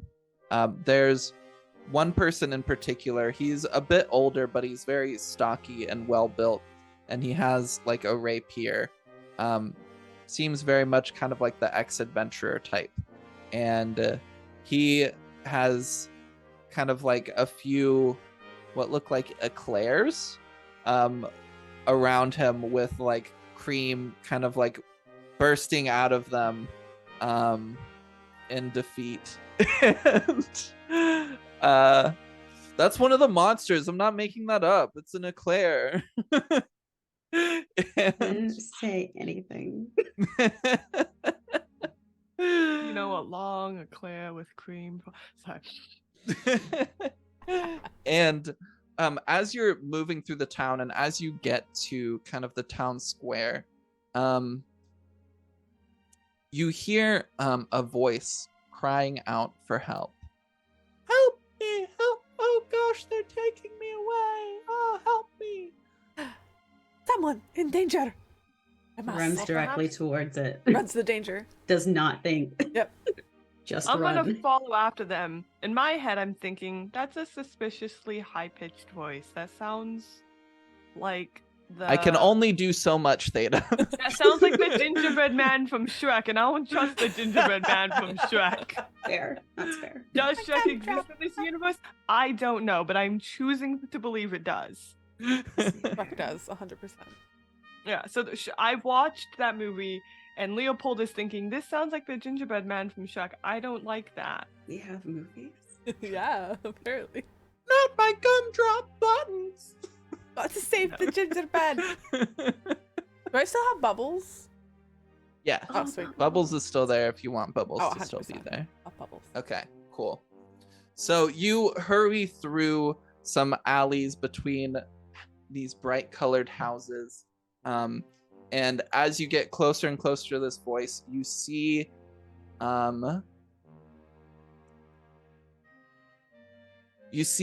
a noblewoman and her jester tied firmly together with a rope, being carried by 4 of these eclair monsters. They look like chocolate eclairs with cream kind of like spilling out of them a little bit. They've got like these grubby little hands and feet, and they're about like 3 feet tall each. They're sizable eclairs. Yes, Calamity, you have a question?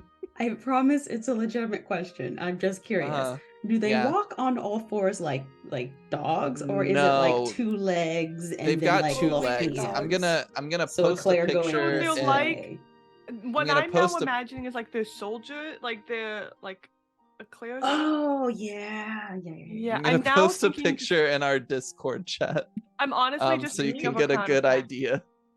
at this point. I'll be I real. am Incredible. afraid of them. Their mouths are so big. Just like That's Yeah. okay, terrible. I thought the mouth was going. I was imagining that you have the arms in the middle, the legs on the bottom, and then like an actual face near the top. This is actually worse. It's way worse. This is Chat, worse. just take what you're imagining and imagine it worse. It has no But there are eyes. these 4 these 4 eclairs, called eclods in the game. And they have the noblewoman and her jester kind of like tied together with a rope and are carrying her through the alleys out of town.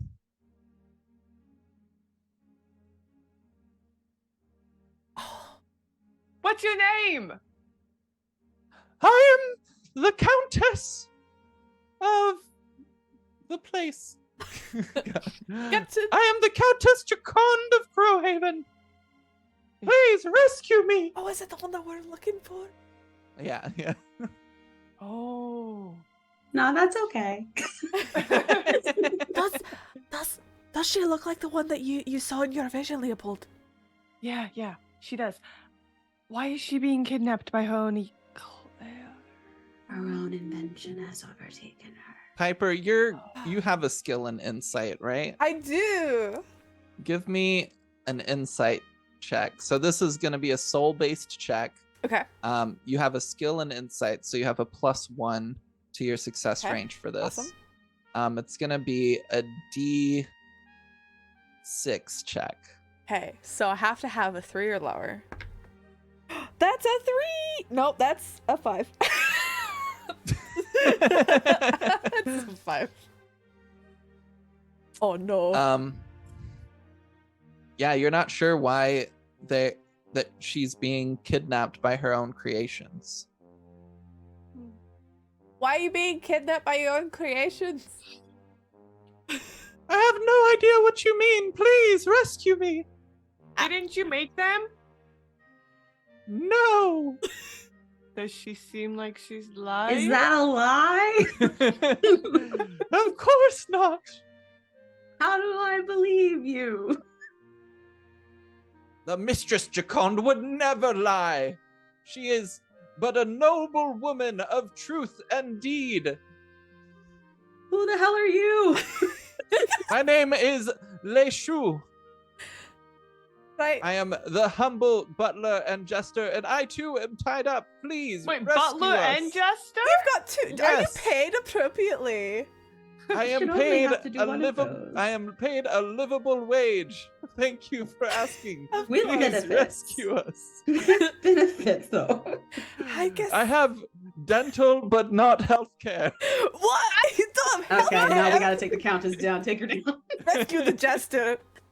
Take down the countess. Well, no matter what, they do have to pay for their crimes. So let's go ahead and at least I feel get like them he so they doesn't have to can. pay for his crimes. I feel like he's maybe not. He doesn't. He's seem like- aiding and abetting. Mistress, it's being not working. kidnapped! They're not believing our ruse. Oh, the lies have been exposed. Let's probably kill these or I guess. Suddenly they're cut from their binds, and the countess kind of stands, turning towards you all, pulling out a wand. She's like, "Oh, this is so troublesome," and all of you roll initiative. This is going to be a D8 difficulty. What? Rude. Oh my god, I succeeded. What? What do we need to roll above again? You need to roll below either your agility or soul. I definitely did not. Definitely did not. Roll the 6. Okay.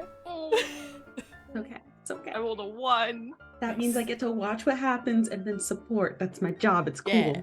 I'm Okay, actually so- also really dumb. I actually rolled a D10 and I still rolled a 1. Hey. Well, there you go. So Theta passed. Piper, did you pass? I did. Okay, so only Calamity failed. All right. So combat time. You are facing the Countess Jacond of Crowhaven, Lashu, and the 4 Eclades. A larger combat than it should be, but it's fine. We are Um, going to answer. So everybody shuffle your decks together, draw 3 cards, and Susan or Leopold, either of you can go first, whichever one wants to. They're currently about 10 feet away. Look at my little gay card. They're such good They're really cards. I nice. really like them. They were just my little gay cards. Little wanna- gay cards. You want to go first, Theta, or do you want me to go first? You can go first if you want, because I spent so much time going first last round. Okay. Okay. I'm gonna play. I love. I spent so much time going first last round. Everybody got Correct. equal turns. I've already got bubbles out, so Yep. what I'm gonna do is I'm gonna cast. Oh, let's see. I'm gonna wait for that one. I think I'm gonna cast use 3 ME, and you see growing out of the back of Susan, you see these like long leathery wings just extend as they just take to the air, grabbing bubbles and kind of bringing bubbles along with. And as they fly forward, I think that cost me 2 action, if I'm not mistaken. Fly costs 2. Yeah. Yeah, cost 2. And then I'll use, I'll kind of go more up into the air, like on an angle, as kind of my 3rd action of movement. I will then allow Bubbles to go, as Bubbles kind of just gets like dropped from my arms towards this group, this cluster. Yeah. And Bubbles, as Bubbles just like lands, as Bubbles do, they just kind of like stick somewhere. Just like sticks on top of one of the Eclades' heads. And Bubbles is going to use Explode. Yeah, this is great. I love it. Little bubbles start to pop. So Bubbles is dropped in the middle of this crew, and suddenly all of their bubbles start kind of expanding, and then they pop, and then after they pop, Bubbles is right there, just normal size and everything, but each of these creatures needs to make a defense roll. Yep, and it's 4 physical. Okay, so that's a D8. So I'm gonna roll for all the Eclods together, and then I'll roll for the Countess and Leshu. So the Countess passes.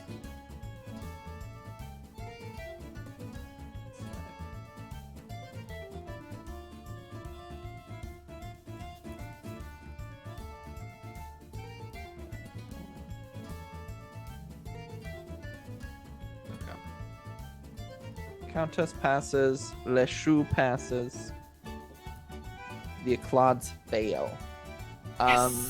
So go ahead and roll damage for the Eclods. Oh, it's 6 damage. 6 damage. Hot damn. Okay. So their physical stats are reduced to 2. 3 of that damage carries over, and they're all pretty weak. But they're not dead yet. Yeah, so you just see bubbles kind of go in there, and just there's like a quick snap sound of like a bubble very audibly popping.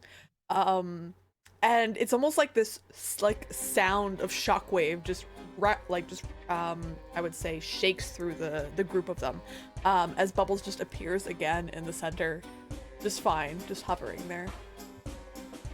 Love it. Incredible. It's my turn. Okay.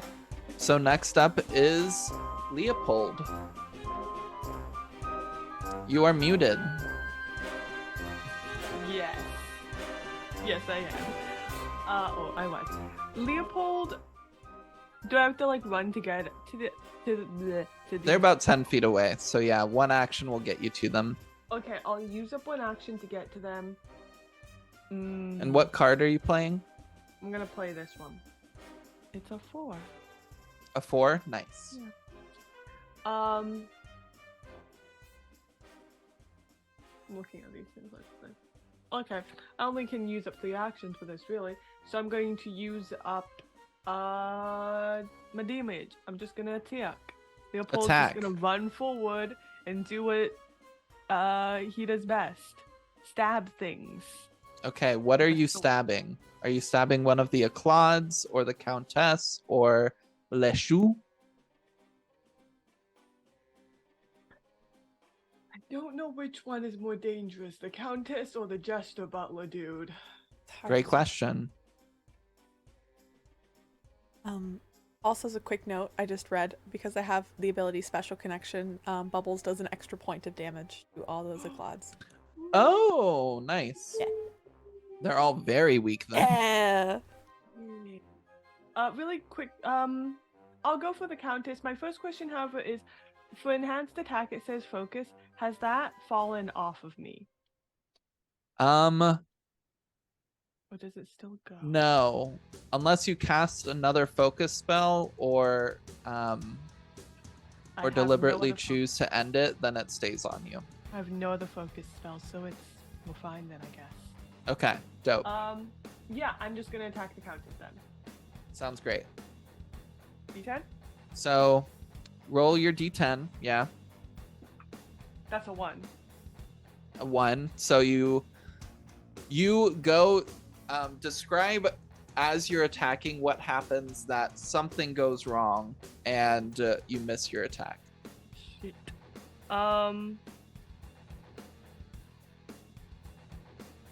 Yeah, I think what happens is Leopold runs kind of forward and like does the dodge between, like kind of slips through to get between the 2 Eclair people, and then goes to make the move to stab, as if to continue to stab and then maybe run a little bit further around, you know, to like just get to the other side so that they are on the back side and everyone else is on the front side. And I think what happens is their timing is just off. They're a little bit thrown off. They're a little bit too eager. They have a little bit too much energy. And that 4th move that I had saved gets instead like they kind of shift a little bit too quickly from move to move. Of just like a foot goes wrong, there's maybe a little bit like earlier they jumped onto a fucking jam pie, so a little bit of jam got on their foot and they slipped a little. So now she's just kind of slipped past and stabs instead at empty air instead of where a person is, but Yeah. kind of to the back. Yeah, and as you kind of like slide and trip a little bit and miss your attack, the worst thing happens. No. The evil lady goes, oh, that was so embarrassing. And then and then You're it's the very enemy's rude. turn.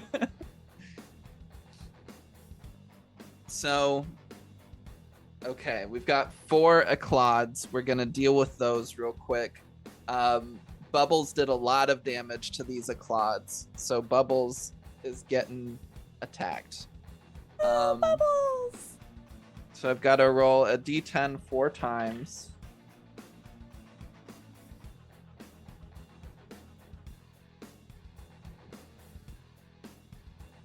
Okay. One of them crit. No, So Bubbles! it's the third roll crit. Okay. So I need you to make 4 defense rolls. Okay, what die? Pay a particular attention to the third Okay. defense roll. It's going to be a d6. Okay, d6 for all. Okay. The first roll, that's exactly a 4, which is what Bubbles has. Okay, success. That's a 3, success. Success. Third roll. Third roll. No, that's a 5. No. Bubbles! And then the last roll is a 6. Oh, Bubbles. Okay. Bubbles. Little baby. Oh. Explosive baby. All right. So the crit does 7 points of damage. So 4 of it is blocked. I don't know how much block or anything that Bubbles has. Does not say. Do I not have the health on there? No. Okay. Bubbles is a slightly more like older remnant, which is why it's kind of more of a special type and it has a special ability. It has a little bit more health. We're gonna say Bubbles has 8 health. How much defense? So the defense is their attribute they defended with, Oh, physical. which is their physical attribute. So 4 of it is blocked and 3 gets to the health. Down to 5, and then my physical is now 3. Okay. Physical is now 3. And you failed your second defense roll as well. So the damage on that is 2, which doesn't go through your defense. Yay. So you don't take any additional damage. And because it didn't go through your defense stat, that doesn't fatigue. Nice. Okay. Poggers. So now it is Leshu's turn. And since, Leopold, you're right there.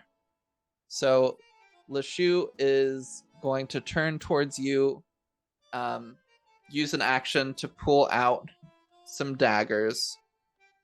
And he has a special ability that lets him attack with his daggers for 1 action. So he's going to use a 2, and he's going to attack you twice. Mm-hmm. So let me roll the d10s real quick. That's a 3.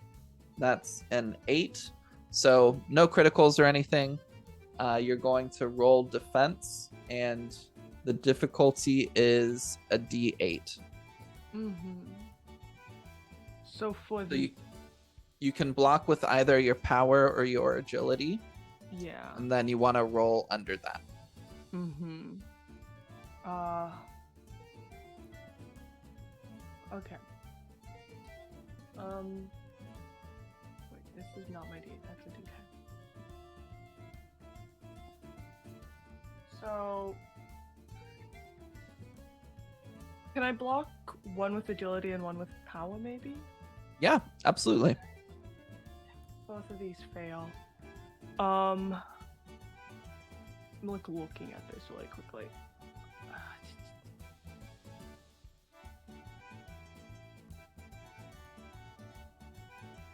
Sorry, sometimes. What'd you say? I can't hear you. Sorry. I was just saying I go when I think. Oh, okay. Yeah, I am going to.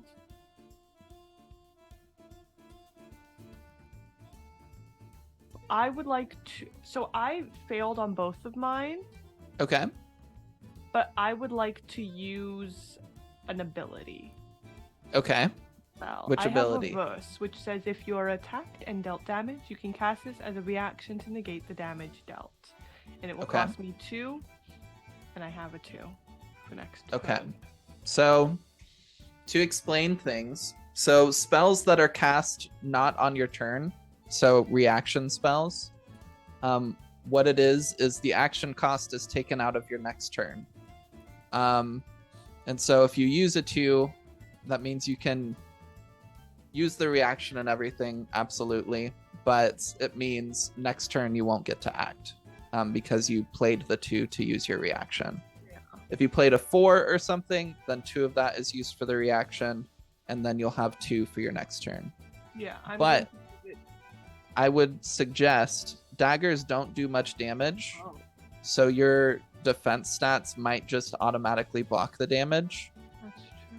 So I'd wait until after I roll to see how Yeah, much I'll damage take is both of done. them into my power then. Okay, both in power.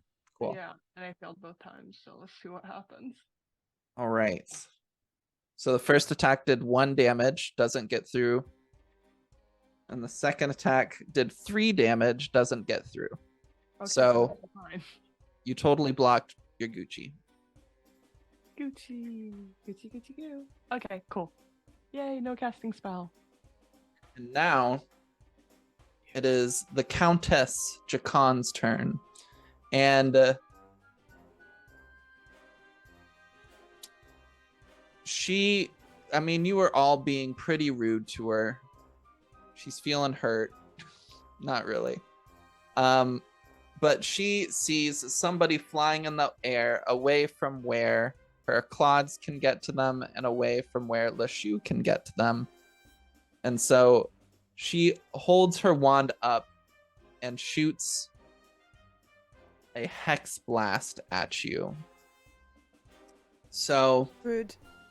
this is a mental spell, so you can either block with soul or mind. It is a D8 to defend. I'll block. And this is a big damage spell, so you want to defend against this. Oh no. Okay. Oh no, I fudged up. Can I do anything? Wait, let me check my. What is it? Oh, my discordance. Okay. Can't track smells. Nope. Can't do anything. Oh no. Nope. I got hit. So can I make a recommendation, Yes. potentially? Yes.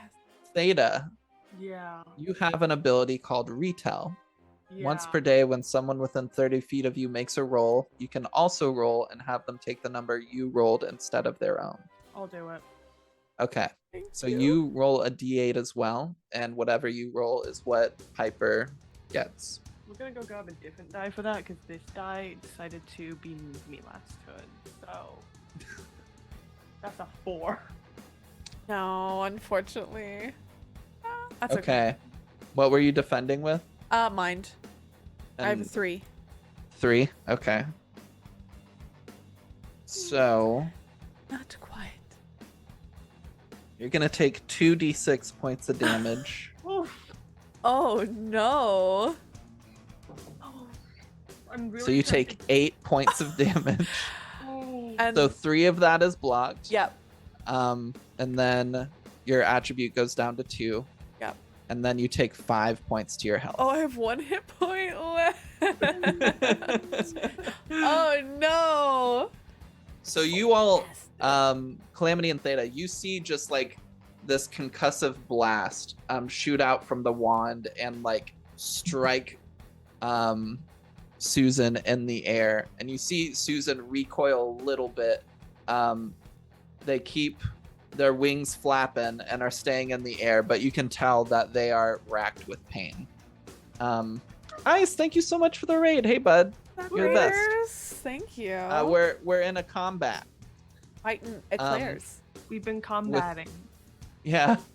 And now we are back at the top of the rounds with either Susan or Leopold. Primrose. Oh wait, I was about to say. Yeah. Oh Primrose. yeah, I haven't gone shoot. yet. I totally forgot. Yeah. No, I'm so it sorry. is okay. It is okay. I've just been back here like, oh, If you're down any magical energy, you get back 2. Remember that. oh yes. But otherwise, go for it. What would you like to do? You're about 10 feet away from the action. Okay. So I'm going to. Yeah, I think that's what I'm gonna do. So I'm gonna use my 4. Ooh, So nice. that's a Okay. 4. Also, there we go. I There we believe you. go. I'm gonna use my 4. The first thing I'm gonna do is use Lesser Heal on Okay. Susan. So Lesser Heal is a touch spell. Am I not that close? Oh, so I have to Susan is in move. the air. Oh, I forgot Susan was in the air. Forgot Flapping you up sprouted here. wings. Oh no, I don't know what to do with it. Okay, can I like jump? I'm long. Well, I'm like 8 feet tall. Like I'm a Touch a long wing? cat. Yeah. A wingtip? I'm kidding. How It's high in okay. the air are you, Susan? I do think that I'm like 10 feet because no one else could reach fair. me, unfortunately. Okay. That's fair. Okay, in that case, just kidding. I'm actually going to. I imagine there is things about that are broken, like I don't know, some bricks, Okay. Yeah, perhaps. totally. So, my first question is, are you going to make me spend an action point to put on my gloves, or are these something I No, would be wearing I all the imagine time? I imagine you have your gloves on. Yes. Dope. Then I'm going to pick up 2 bricks, and Okay. I'm going to use imbue on both of them. Okay. You can And- only use imbue on one at a time because it's a focus spell. Oh, dang. Okay. But I like grab where your one head's at. Big brick. Oh yeah. Well, I don't think it weighs more than 50 pounds, right? Like one brick won't. That's fine. A right? brick doesn't weigh 50 pounds. Yeah, Okay. you're good. Okay, then I will take a brick and use imbue. And what enchantment And- would you like to put on it? I would like to put shock on it. Great. Could you tell the audience and your fellow players what shock does? I can. So the enchantment shock causes the object to maintain a shock enchantment. If someone touches the object, it will shock them, dealing 1 damage to their endurance. The enchantment stays on the object even if it is triggered. If the object is currently being held or worn by someone, then they get to make a physical defense roll against your power to try to avoid the enchantment. So So I'm gonna enchant a brick. perfect. Incredible. Are you then And I gonna wanna throw throw the it. brick? Yeah, I'm gonna throw the brick. Okay. Yeah. Altogether, we I think have- that's about 4 actions. You That's got 4 it. actions. Cool. So we have 2 eclairs, Les Choux, Les and choux. Countess. Yeah. I want to throw it at the because she's not. I don't like her. But throw it at Countess. Okay. Purely sounds out of great. anger. Yeah, makes sense. So, go ahead and roll the critical die.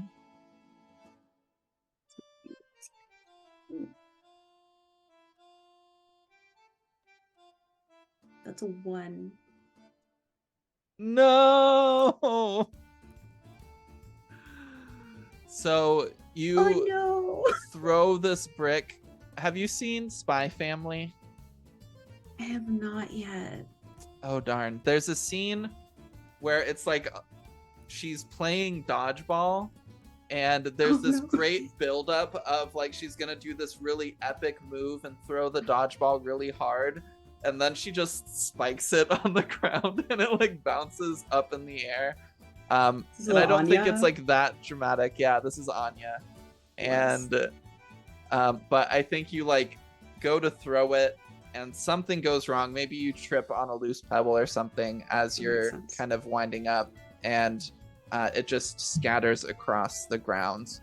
But the enchantment is still on it unless you cast a new enchantment.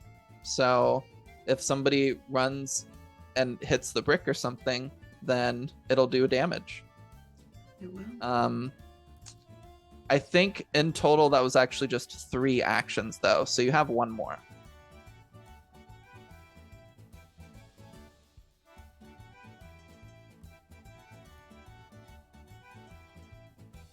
If I don't use it, do I hold it or does it go away?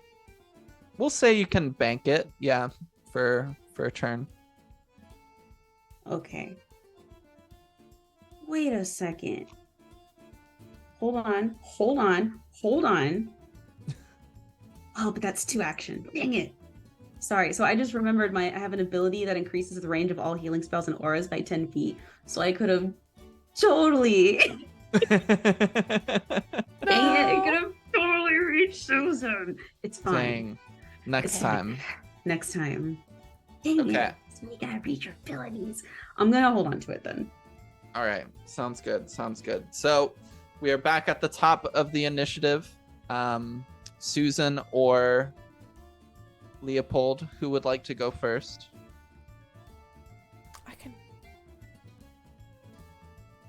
I think Susan will take their staff out. They're flapping in the wind there. I'm going to use my ace in this case. I do want to Okay. heal myself. So my staff, if I spend 1 ME, it'll heal me for 1 point, which is nice. So I'm gonna do that. Okay. Heal myself 1. Yay. And then Bubbles, on the other hand, is going to do another AoE attack on that group there. So I think I wrote this there. Oh, once per combat. My apologies. Yeah, it's once per combat. Okay. You know what? Instead of doing the healing of myself, I'm instead. Heal yourself, please. Oh, you're right. Oh, no, I should. Yeah, I'll just leave the healing. God damn. That's okay. Bubbles will lash out at one of the Aclods and will strike with its bubbly power with a physical attack. Okay. Sounds great. Breathes bubbles on them. Just out the bubble mouth. All right. So this is a physical attack. Bubbles has a 3 physical, so it's going to be an 8d8 to defend. Does not crit. It doesn't crit? No. Okay. The Aclods only have 1. No, they have. Two. They should have 2. Yes. Yeah, 2. So let's see. They rolled a 4, Yay! so they fail. So go ahead and roll a d4, and it explodes. It's only 1 damage. It doesn't even get through. No. It's literally just harmless bubbles. Just bop, bop, bop, bop, bop. That's it. Yeah, darn. That's my turn. Okay. So next up is Leopold. Leopold. I'm gonna use up my 2 Okay. and attack this fucking jester. Attack the jester. Perfect. I don't like that he attacked me, so I'm gonna attack him. Great. That makes absolute So go ahead and roll your critical die. Yeah. That's a 3. 3. So nothing extra happens. Yep. Let's put there it is. And what is your physical stat? My physical is 3. as well. 3. Okay. Oh, my So power, I guess. But the difficulty is a D8, and they have to roll a 4 or lower. They roll a 3. wait, So I took discordance earlier. you did. True. Oh, and then they have a -2 because you're skilled with swords anyway. So you hit. They have a -1 success range to dodge my stuff. Yeah. 2 1s. So it's 2 damage. Oh dang. All right. 2 damage does Oh, not I get guess through. 3 actually, because the other ability that I never took off. Of me. Yeah. So 3 damage doesn't get through his defense, sadly. And now it is the enemy's turns. So the Aclods are gonna attack Bubbles again.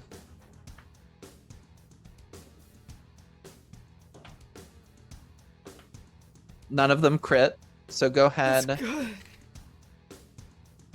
and roll defense. Okay, what am I rolling? You're gonna roll. This is a D6. Okay. It's physical. I need to roll 3. Oh, that's a 6. Oh, that's a 4. Oh, that's a 3. And that's a 4. So 3 out of 4 hit Bubbles. Okay. Sounds good. Yay. So let's see Bubbles. how much damage they do. So the first one does 1 damage, doesn't get through. through your defense. The other one does 1 damage, Nope. doesn't get through your defense. What the fuck, die? The other one does 1 damage and doesn't make You it past see, your defense. Like, it hits Bubbles, like, in the wing, and Bubbles is, like, deflecting with its, like, little bubble wings. Just... Incredible, iconic even. Leshu is going to attack Leopold again. They're going to use 2 actions, so they get 2 attacks. And let me roll the critical die real quick. One of them doesn't crit or anything, and then the other one was a 1. So he just completely whiffs his attack. But you do have to defend against 1. So it's going to be a D8 defense. You can block with either power or agility.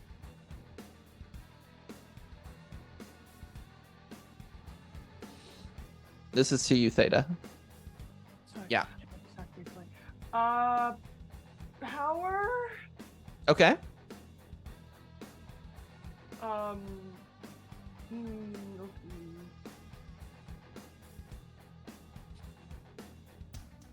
That's a 1. A 1. So you pass. Okay. You defend. You like block the dagger with your bladed staff. And that probably causes him to mess up his second attack as well, which is why he missed. Yeah. And then it is the Countess's turn. How mean do I want to be? Do it. Be mean. Be I'm flying mean. in the air. Oh, since you all ask.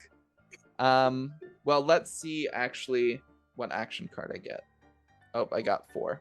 So they have enough actions to do it. So yeah, another Hex Blast is coming at you, Piper.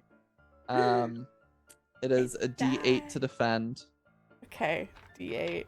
And this You is can defend with mind. mind or soul. Okay, well, I think they're both 2. I rolled a 6. I'm dead. No. I'm Let's so see, let's sad. see.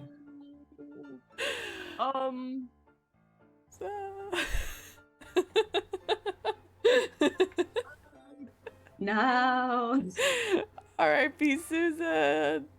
I'm about to I become a only have remnant. an ace left for next turn, but I have Uh-huh. a thing called Bend Luck, which says by sacrificing an action from your next turn, you may give friendly target advantage on a roll. Oh shit. Yeah, Oh, you can use your ace to do that if you would like. Okay. I will let you know I have a 25% chance to roll and succeed. What was your chance last time? Like 35? It's not very high. How did you go down? Because I lost some mind. Oh. Do you want to use it or do you want to hold it? Take the bet. Yeah. Sorry? Go. Okay. Do it. Okay. Thank you. All right, reduce your Emmy by 3. I'm not doing anything next round, which is maybe gonna suck a little. Oh no. Okay. I'm gonna roll a different D8 and hope that it's awful. Give me this tiny one. This itty bitty die. Okay. Ah, gee willikers, that's a 4. No! Oh, dang. Okay. Bam! I'm just like blasted out of the sky. Well, That I sucks. rolled 3 1s with this die last time, so who knows? Okay, I'm gonna get blasted. So you all see Susan get struck by this wave of concussive energy again, and life falls from their wings, and they fall 10 feet from the ground and hit the ground. I rolled 10 damage. I'm fucking dead. It's not gonna do anything, but just for the sake of plot, can I please do that like Sakura slide where she like grabs Sasuke's body? Can I do that? Yeah, sure. Yeah. Okay. I'll allow that. Yeah, yeah, yeah. I don't want them to hit the ground.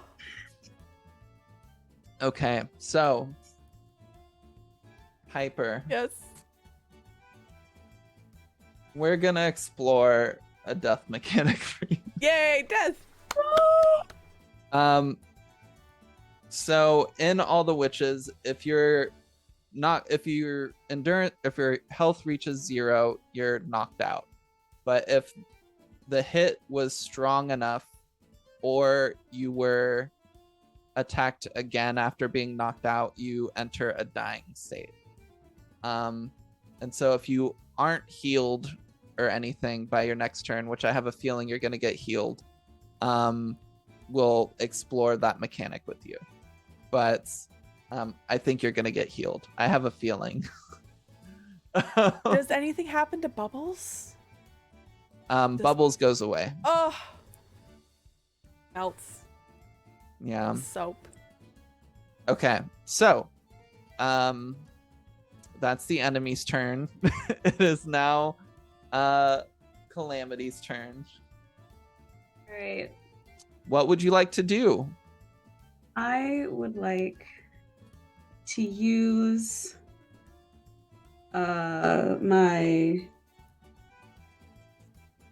2 to heal our dear friend Susan, Perfect. if I Go. may. Absolutely. Yeah. Go ahead and so roll like- your critical die. 6. Okay, please come on now. What is that? That's a 2. Okay, thank God it's not a 1. So go ahead and roll a d4. There you are. That's a 4. Hey, nice. Ooh. So Susan, you get 4 health, Yay! and you are conscious again, but you no longer have your wings or bubbles. Oh, and I'm down 1 mind probably. Yeah, you're down 1 more mind. I'll look up to the Primrose and say thank you. Just like those little glowing blue spheres in their deer head. She's Incredible. friend. Thank you so much, friend. Appreciate you. All right, and then we are going back to the top of the initiative. We're getting close to the end of our session, but we're going to take one last break really quick just so we can stretch, get water, refocus our minds for the end of this little one shot. So thank you all again for hanging out with us. We'll be right back. I promise we're not going to talk about Star Trek sex this time and take a longer break than we need. So we will be back in like 5 minutes. See you soon. Bye.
Hello, everybody. We're back. Thanks for waiting. Hi, we're back. Thanks for waiting. We appreciate you.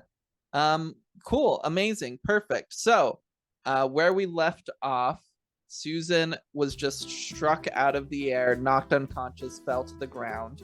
But luckily, our good pal Primrose caught Susan and was able to heal them. And now we're back at the top of the round with Leopold and Susan. Leopold, we'll go ahead and resolve your situation real quick. You used 2 actions to cast a reaction spell and played an ace card to use it. So you don't have any actions for your actual turn, but you do get magical energy back. So go ahead and add that to your total. And then Susan, what would you like to do? So I am going to cast some, as I get back to my feet, nod from Rose and say, yeah. Okay, let's take this woman down. And I extend one of my hands towards her, and I'm going to cast Minor Polymorph, and I'd like to turn the hand that she's currently holding the wand with into a baguette. Okay. So. Yeah, that makes sense. Totally. Yeah. Okay, so polymorph or minor polymorph uses power. What is your power rank currently? 4. Okay, so it's going to be a D8 difficulty to defend. Can you roll the critical die for me? Of course I can. No, that's a 1. What is with all the 1s tonight? Did you roll a 1? I rolled a 1. Oh no. My so as arms you're turned into baguette. No, nothing that bad. Damn. As you stand, you're exhausted from just having, been knocked out. And as you stand to your feet, you see stars a little bit, and you're kind of trying to get your balance.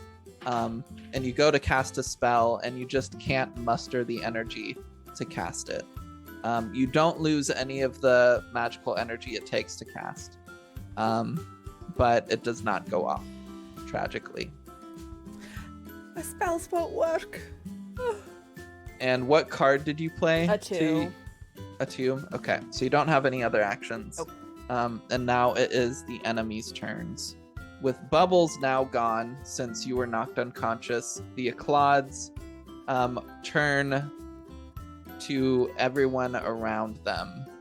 I think 2 are gonna go for Leopold. And well, hold on. Gosh. Yeah, so 2 of them are gonna attack Leopold. The other 2 are gonna run over towards Susan and Primrose and attack you. So you can defend with either agility or power. The difficulty is a d6.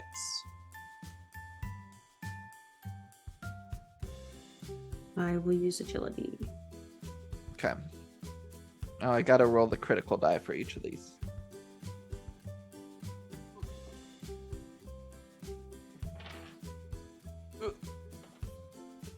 Okay, so one of the ones against Leopold automatically misses, and one of the ones, or the one that went after Susan misses. And so Primrose, you still have to roll defense, and Leopold, you have to roll defense for one of them.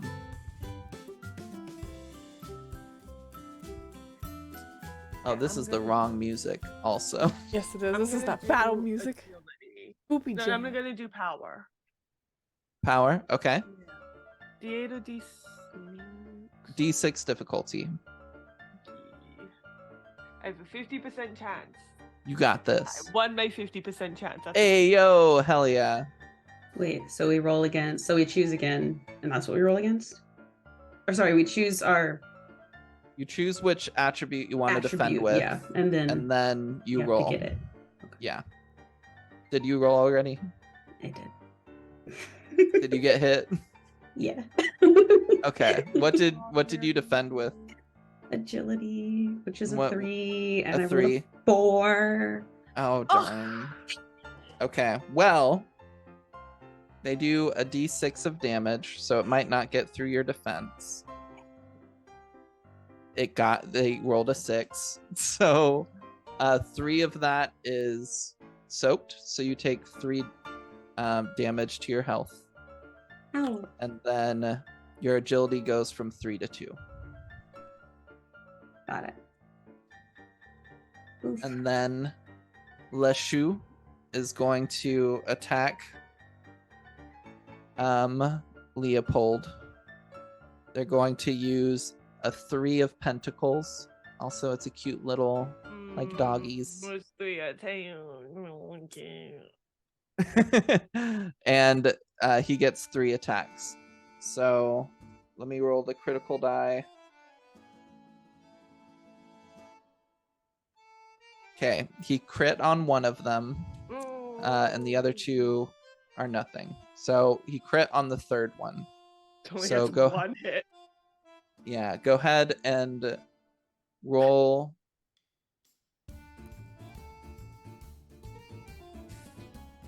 $3d8, and you either defend with agility or power. Okay. Power, I guess. Oh, oish. 2 of them get through. 2 of them get through. Yeah. Is One it of the them first 2 or the last 2? I don't think. I guess going in order, it's the last 2 get through. Okay. Yeah. And what did you defend with, and what's it at? Agility, it's still at 3. No, Okay. Power, it's at 3. Okay. So for the first attack, it's 2 damage. You don't take anything. Okay. And then And that doesn't decrease the power, right? doesn't defeat the power. You take no damage, and your attribute doesn't go down. This next one is the crit, so I roll double. Please roll a 1, please roll a 1, please roll a 1, please. I rolled 3.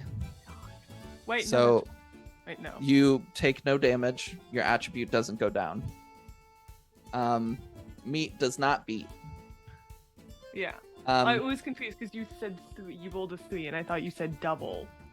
Yeah, so I rolled a 2 and a 1. Oh! Yeah. Okay. So next up is the Countess Jacond. And she has 4 actions to use.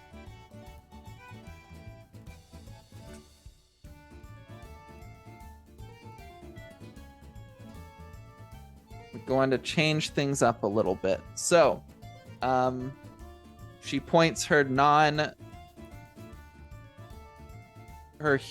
human arm with a wand towards Primrose and casts Push. So this is a physical based spell, so you can defend with power or agility. And it is a D8 to defend.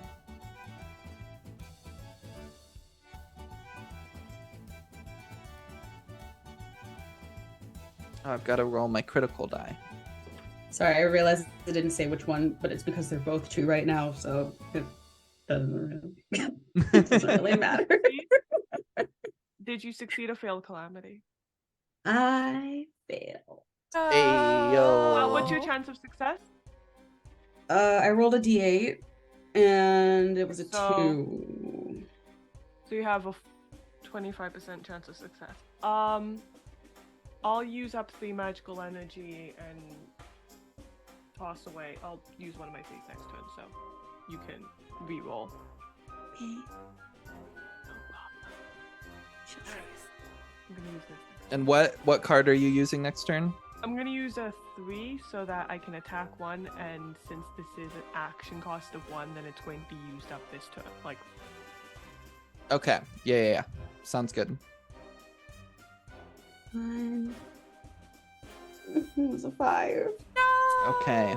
Well, this only does a d6 of damage. So I might roll a 1 or a 2. How much health do you have? Okay, so you'll be okay. You'll be okay.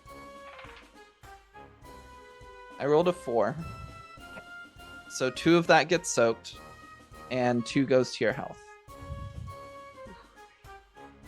Ouch. Nice. you're doing so good. We're trying our best. I'm trying, okay?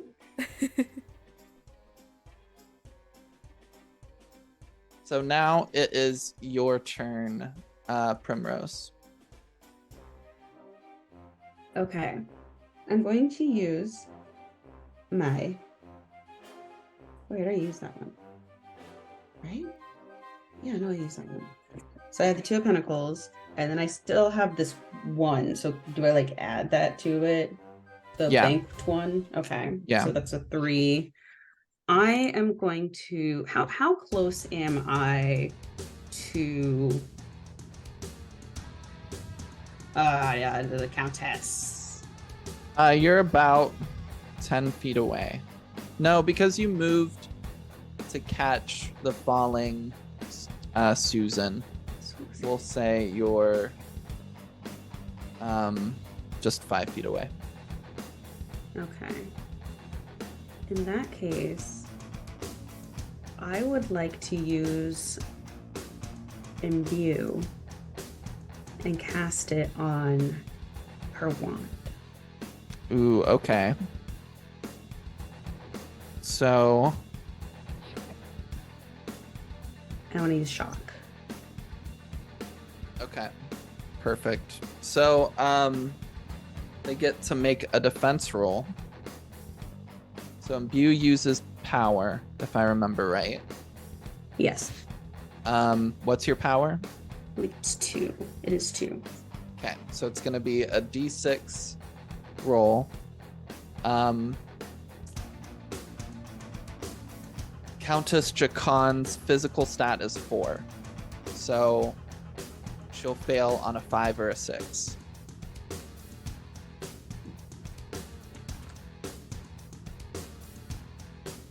She rolled a 6. Yay! So you see suddenly,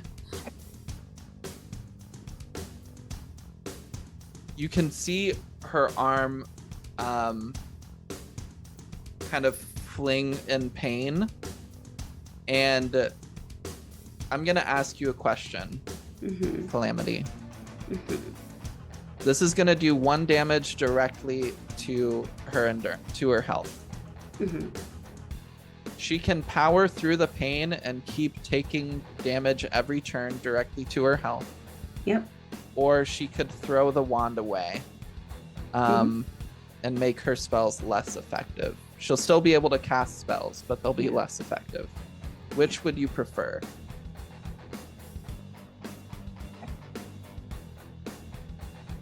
Can I consult my team? Yeah, absolutely, please. Sweet.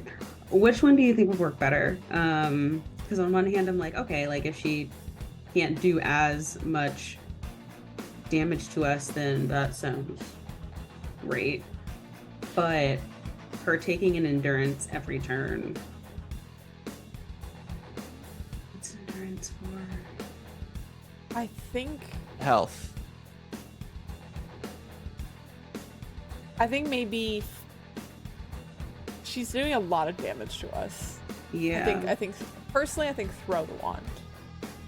Okay. Yeah. I We'll throw the wand. Okay. Throw that wand. Yeet.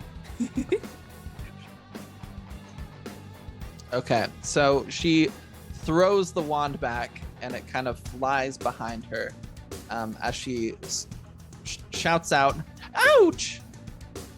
That wasn't very kind of you. You literally sent baked goods on the town. Why are we talking about kindness right now? Because it happened to me. And now we are back at the top of the round. Mood. And I want to stab her. Way to go. Go. That's my goal. Do to it. stab her. Stab her. Can I do that, Emma? Stabber, you won't. yeah, stab her. Absolutely. That's an 8. Okay, so you don't crit or anything. No. What are you attacking with? Power or agility? Power. And what's it at currently? Still 3. 3. Okay. So D8 difficulty. So she's got a 50% chance of defending. She does not defend. She rolled a 7. So go ahead and roll damage. Finally! I rolled a 4 finally! Hey, yo, hell yeah. That's what I said, finally! Ah! And then I rolled another 4. Then it keeps exploding. Shit. Okay, let's my go find God, more really? D4s. I'm not using my Yeah. cursed D4s because they are cursed officially. They did not roll a single 4 until I switched away from them. Okay, so that's going to be 12 damage plus 1 Did is you roll- equal to 13 damage. Did you roll another I rolled 4? a 1, a 4, a 4, and a 3, and then I have the plus 1 ongoing from that spell. Yeah. that Absolutely you do. 13 damage. Finally! Die! I've been waiting for that damage explosion because Me exploding too. on a D4 is like pretty common. It's You a have 25% a 25%. chance. The fact that I rolled damage on these two like 6 or 8 times and I never exploded once is statistically improbable. I could do the probability for you. I could calculate it. I have had to do that on my homework before. That's not even a joke. Love probability. Well, you don't even need to. What does it look like as you take down the Countess Jacan? Yay! Yeah, after the past few turns, Leopold has like managed to basically miss every hit, has skid past this lady. She was laughing at Leopold, and Leopold was like, "This sucks." Has been attacked a few times, and thankfully enough, not like taken damage, but you know, still sucks. And is now kind of just standing here and like I think what happens is, for a second, both the sun up above, which is a star, and the star is reflected within Leopold's being, glint on the sword and kind of just briefly blind her so she can't quite see it coming. And Leopold goes... I'm trying to think of how to do this unviolently, but I have a feeling she just dies. You can also do it violently. Yeah, I'm just gonna do it violently, I guess. And the sword just kind of glints as Leopold deftly handles it, and I think in a moment of mean-heartedness that is not commonly a trait that she tries to embody, goes for the heart and kind of laughs and says, "Oh, that was embarrassing, wasn't it?" Oh my gosh, that's so It's hard. A bit of mean. Yes! Iconic, incrable, beautiful. I accidentally closed all my windows in excitement. I was so scared. I exited everything. Bam! Oh, no. Goodbye. I'm Shut the whole picturing thing you, down. Calamity, being like, "Oh my gosh," and then you go to your mouse and you're like, "X, X, X, X, X." Hype button. That's out of everything. Yeah. Incredible. She falls to her knees, kind of clutching her wound, and then falls to the ground. And as she does, you see a bag of beans fall from her cloak. And then, with a loud pop, the eclades disappear, and all the rest of the conjured baked goods disappear. And Lei Shu looks towards all of you. "It was so nice to meet you. Have a wonderful rest of your day," and starts to back away. Do we let him go? Or Absolutely not. Mm. I'm trying to think on the fly, some kind of contraption. I think that what even do you trap people in? What? I'm trying to think. does he have tailcoats or anything? What's his outfit like? Yeah, what's Sure. up? Sure, he's got a tailcoat. I want to take the tailcoat and pull it up over his head. Set it on fire. You Set would. the tailcoat on fire. Jesus Christ. Like, So Get the shit out of this guy. Leopold Angie. Leopold Very sets angry. the tailcoat on fire, and he starts running around like "Sacre bleu," and go jump in the well. he takes your advice and runs to the town center, which is probably not the best idea for him. No. You hear some of the villagers kind of shouting in victory and celebration, although they don't know the totality of what has happened, but they know all these creatures disappeared suddenly. And then they see Leshu, the butler of a woman they don't particularly like anyway, with his tailcoat on fire, running towards the fountain. We don't need to arrest him. They'll probably arrest him. Yeah, probably. That's fine. They You all deserve to. successfully retrieve your beans, and as you spend the rest of the night kind of in the town and seeing the byproduct of everything that has happened, you find that people have found their stolen baking ingredients. They have recovered everything that was taken from them. And although many people have to stay up basically the entire night to get their baked goods ready, they do get their baked goods ready for the celebration in the morning.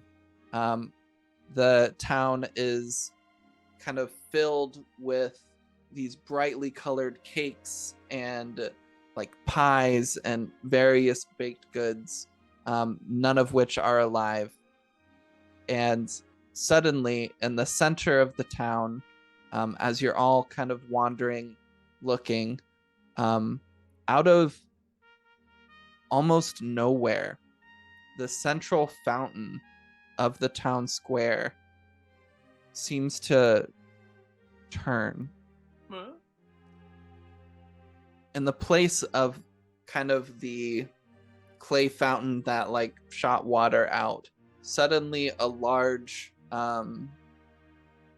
placard appears, and sitting on top of the placard is a giant cake standing almost 12 tiers tall, brightly colored, beautifully baked, not a fondant to be seen. The crowd cheers as you all get to celebrate All Hallows Eve together with the town of Genoese. Yay! Yay! And that was our adventure. Thank you all so much for hanging out with us. We really appreciate it. That was like 5% of what this adventure actually is. So if you would like to see what else can happen in this adventure, there's a lot of really cool stuff. It's built originally for 5e, but we just kind of adapted it to all the witches. And you can go to the Kickstarter. You can find the PDF of the adventure for free. And while you're there, read a little bit about the game. Witchy Cakes is a really, really fun game, legitimately. We are not being paid or anything by Mage Hand Press. We're just friends of the creators. They've been working on this for, I think, 2 years. And it's a really fun, beautiful, creative game. Highly, highly recommend checking it out and supporting it if you have the funds to do so. But let's go around. Everybody, tell me once again who you are, where we can find you, and if you want, say something you enjoyed about the game or something that you want to encourage another player about. Let's start with Theta. Hello, I am Theta. I was playing Leopold. You can find me at Bing Sujung on Twitter, where I am mostly alive most of the time, most days of the week. And one thing that I really liked about another fucking player, I don't know why I added fucking there, oh no, is Piper, your whole accent. That was just really good. When you started it, I was like, oh, now I want an accent, and I just didn't go for it, but like, yours was so... Ew. Jabby hands. Beautiful. Flawless. Loved it. Incredible. Perfect. Thank you. Next up is Calamity. Well, hello, I'm Calamity. If you want to find me around, Hey Calamity with 3 Ys on all the things. And tonight I played Primrose. And I have 2 really quick things. One is that it was absolutely delightful playing with these 2 characters. It's just so funny that like she got to run around with these 2 shadows, basically, just like, hey, what's up, buddy? It was great. And then secondly, I think that that night rather, Primrose helped invent the blender by putting putting little whisks on like little turny things. I don't know anything about that kind of technology, but That sounds right. Yeah. she made a blender. Hell That yeah. helped them. And next is Piper. Hi everyone, I'm Piper, aka Matihi. You can find me on Twitter at Maddie Matihi. I use they, he pronouns, but tonight I used any with Susan. I'm doing lots of things. You can find me on Twitter, it's fine. But my favorite moment, I mean, like, big shout out, of course, Theta. I love the way that you played Leopold, and just like the darkness that you brought to them was so good. Just the murder, and I just loved him so much. It was absolutely fantastic. And of course, Calamity. I love Primrose and just like the softness that she brought to the party, especially with these 2, like you said, these 2 like big, like scary characters, and you're just like, yeah. It was so wonderful. had so much fun. This is a great time, and thank you so much, Emma, for running this. This is absolutely wonderful. Thank you, Emma. Yeah. Yeah. And I'm Emma, also known as Emma Panada. You can find me on Twitch and Twitter at Emma Panada. I'm also writing All the Witches, and it's coming to Kickstarter soon. I'm supposed to announce it. Yeah. So the Kickstarter is going to go live March 16th and last until April 15th. So please support us if you can. This is a project I've been working on for the past year, and it's blown up far beyond what I expected it to, but I'm very happy that it has blown up to where it is. Thank you all so much for your interest, and thank you to my players for playing this game. I hope you had fun. It was a very simple one shot, but I had a great time. I was nervous about how it would go, but it was beautiful. Loved it. Again, thank you so much for the adventure to Mage Hand Press and Trixie Wizard and Witchy Cakes. Please, please, please go check out that Kickstarter. It's a lot of fun. But thank you all so much again. I hope you have a wonderful rest of your weekend. And my favorite part that I just remembered I'm supposed to say was when the party came across the Countess and LeChou being kidnapped, and we're just immediately like, what are you doing? Like, that whole scene was really fun. Peak comedy. But yeah, bye everybody. Bye, everyone. And of course, thank you so much to Stella Luna for the overlays and everything. I hope you all have a wonderful night, and we'll see you soon. Bye.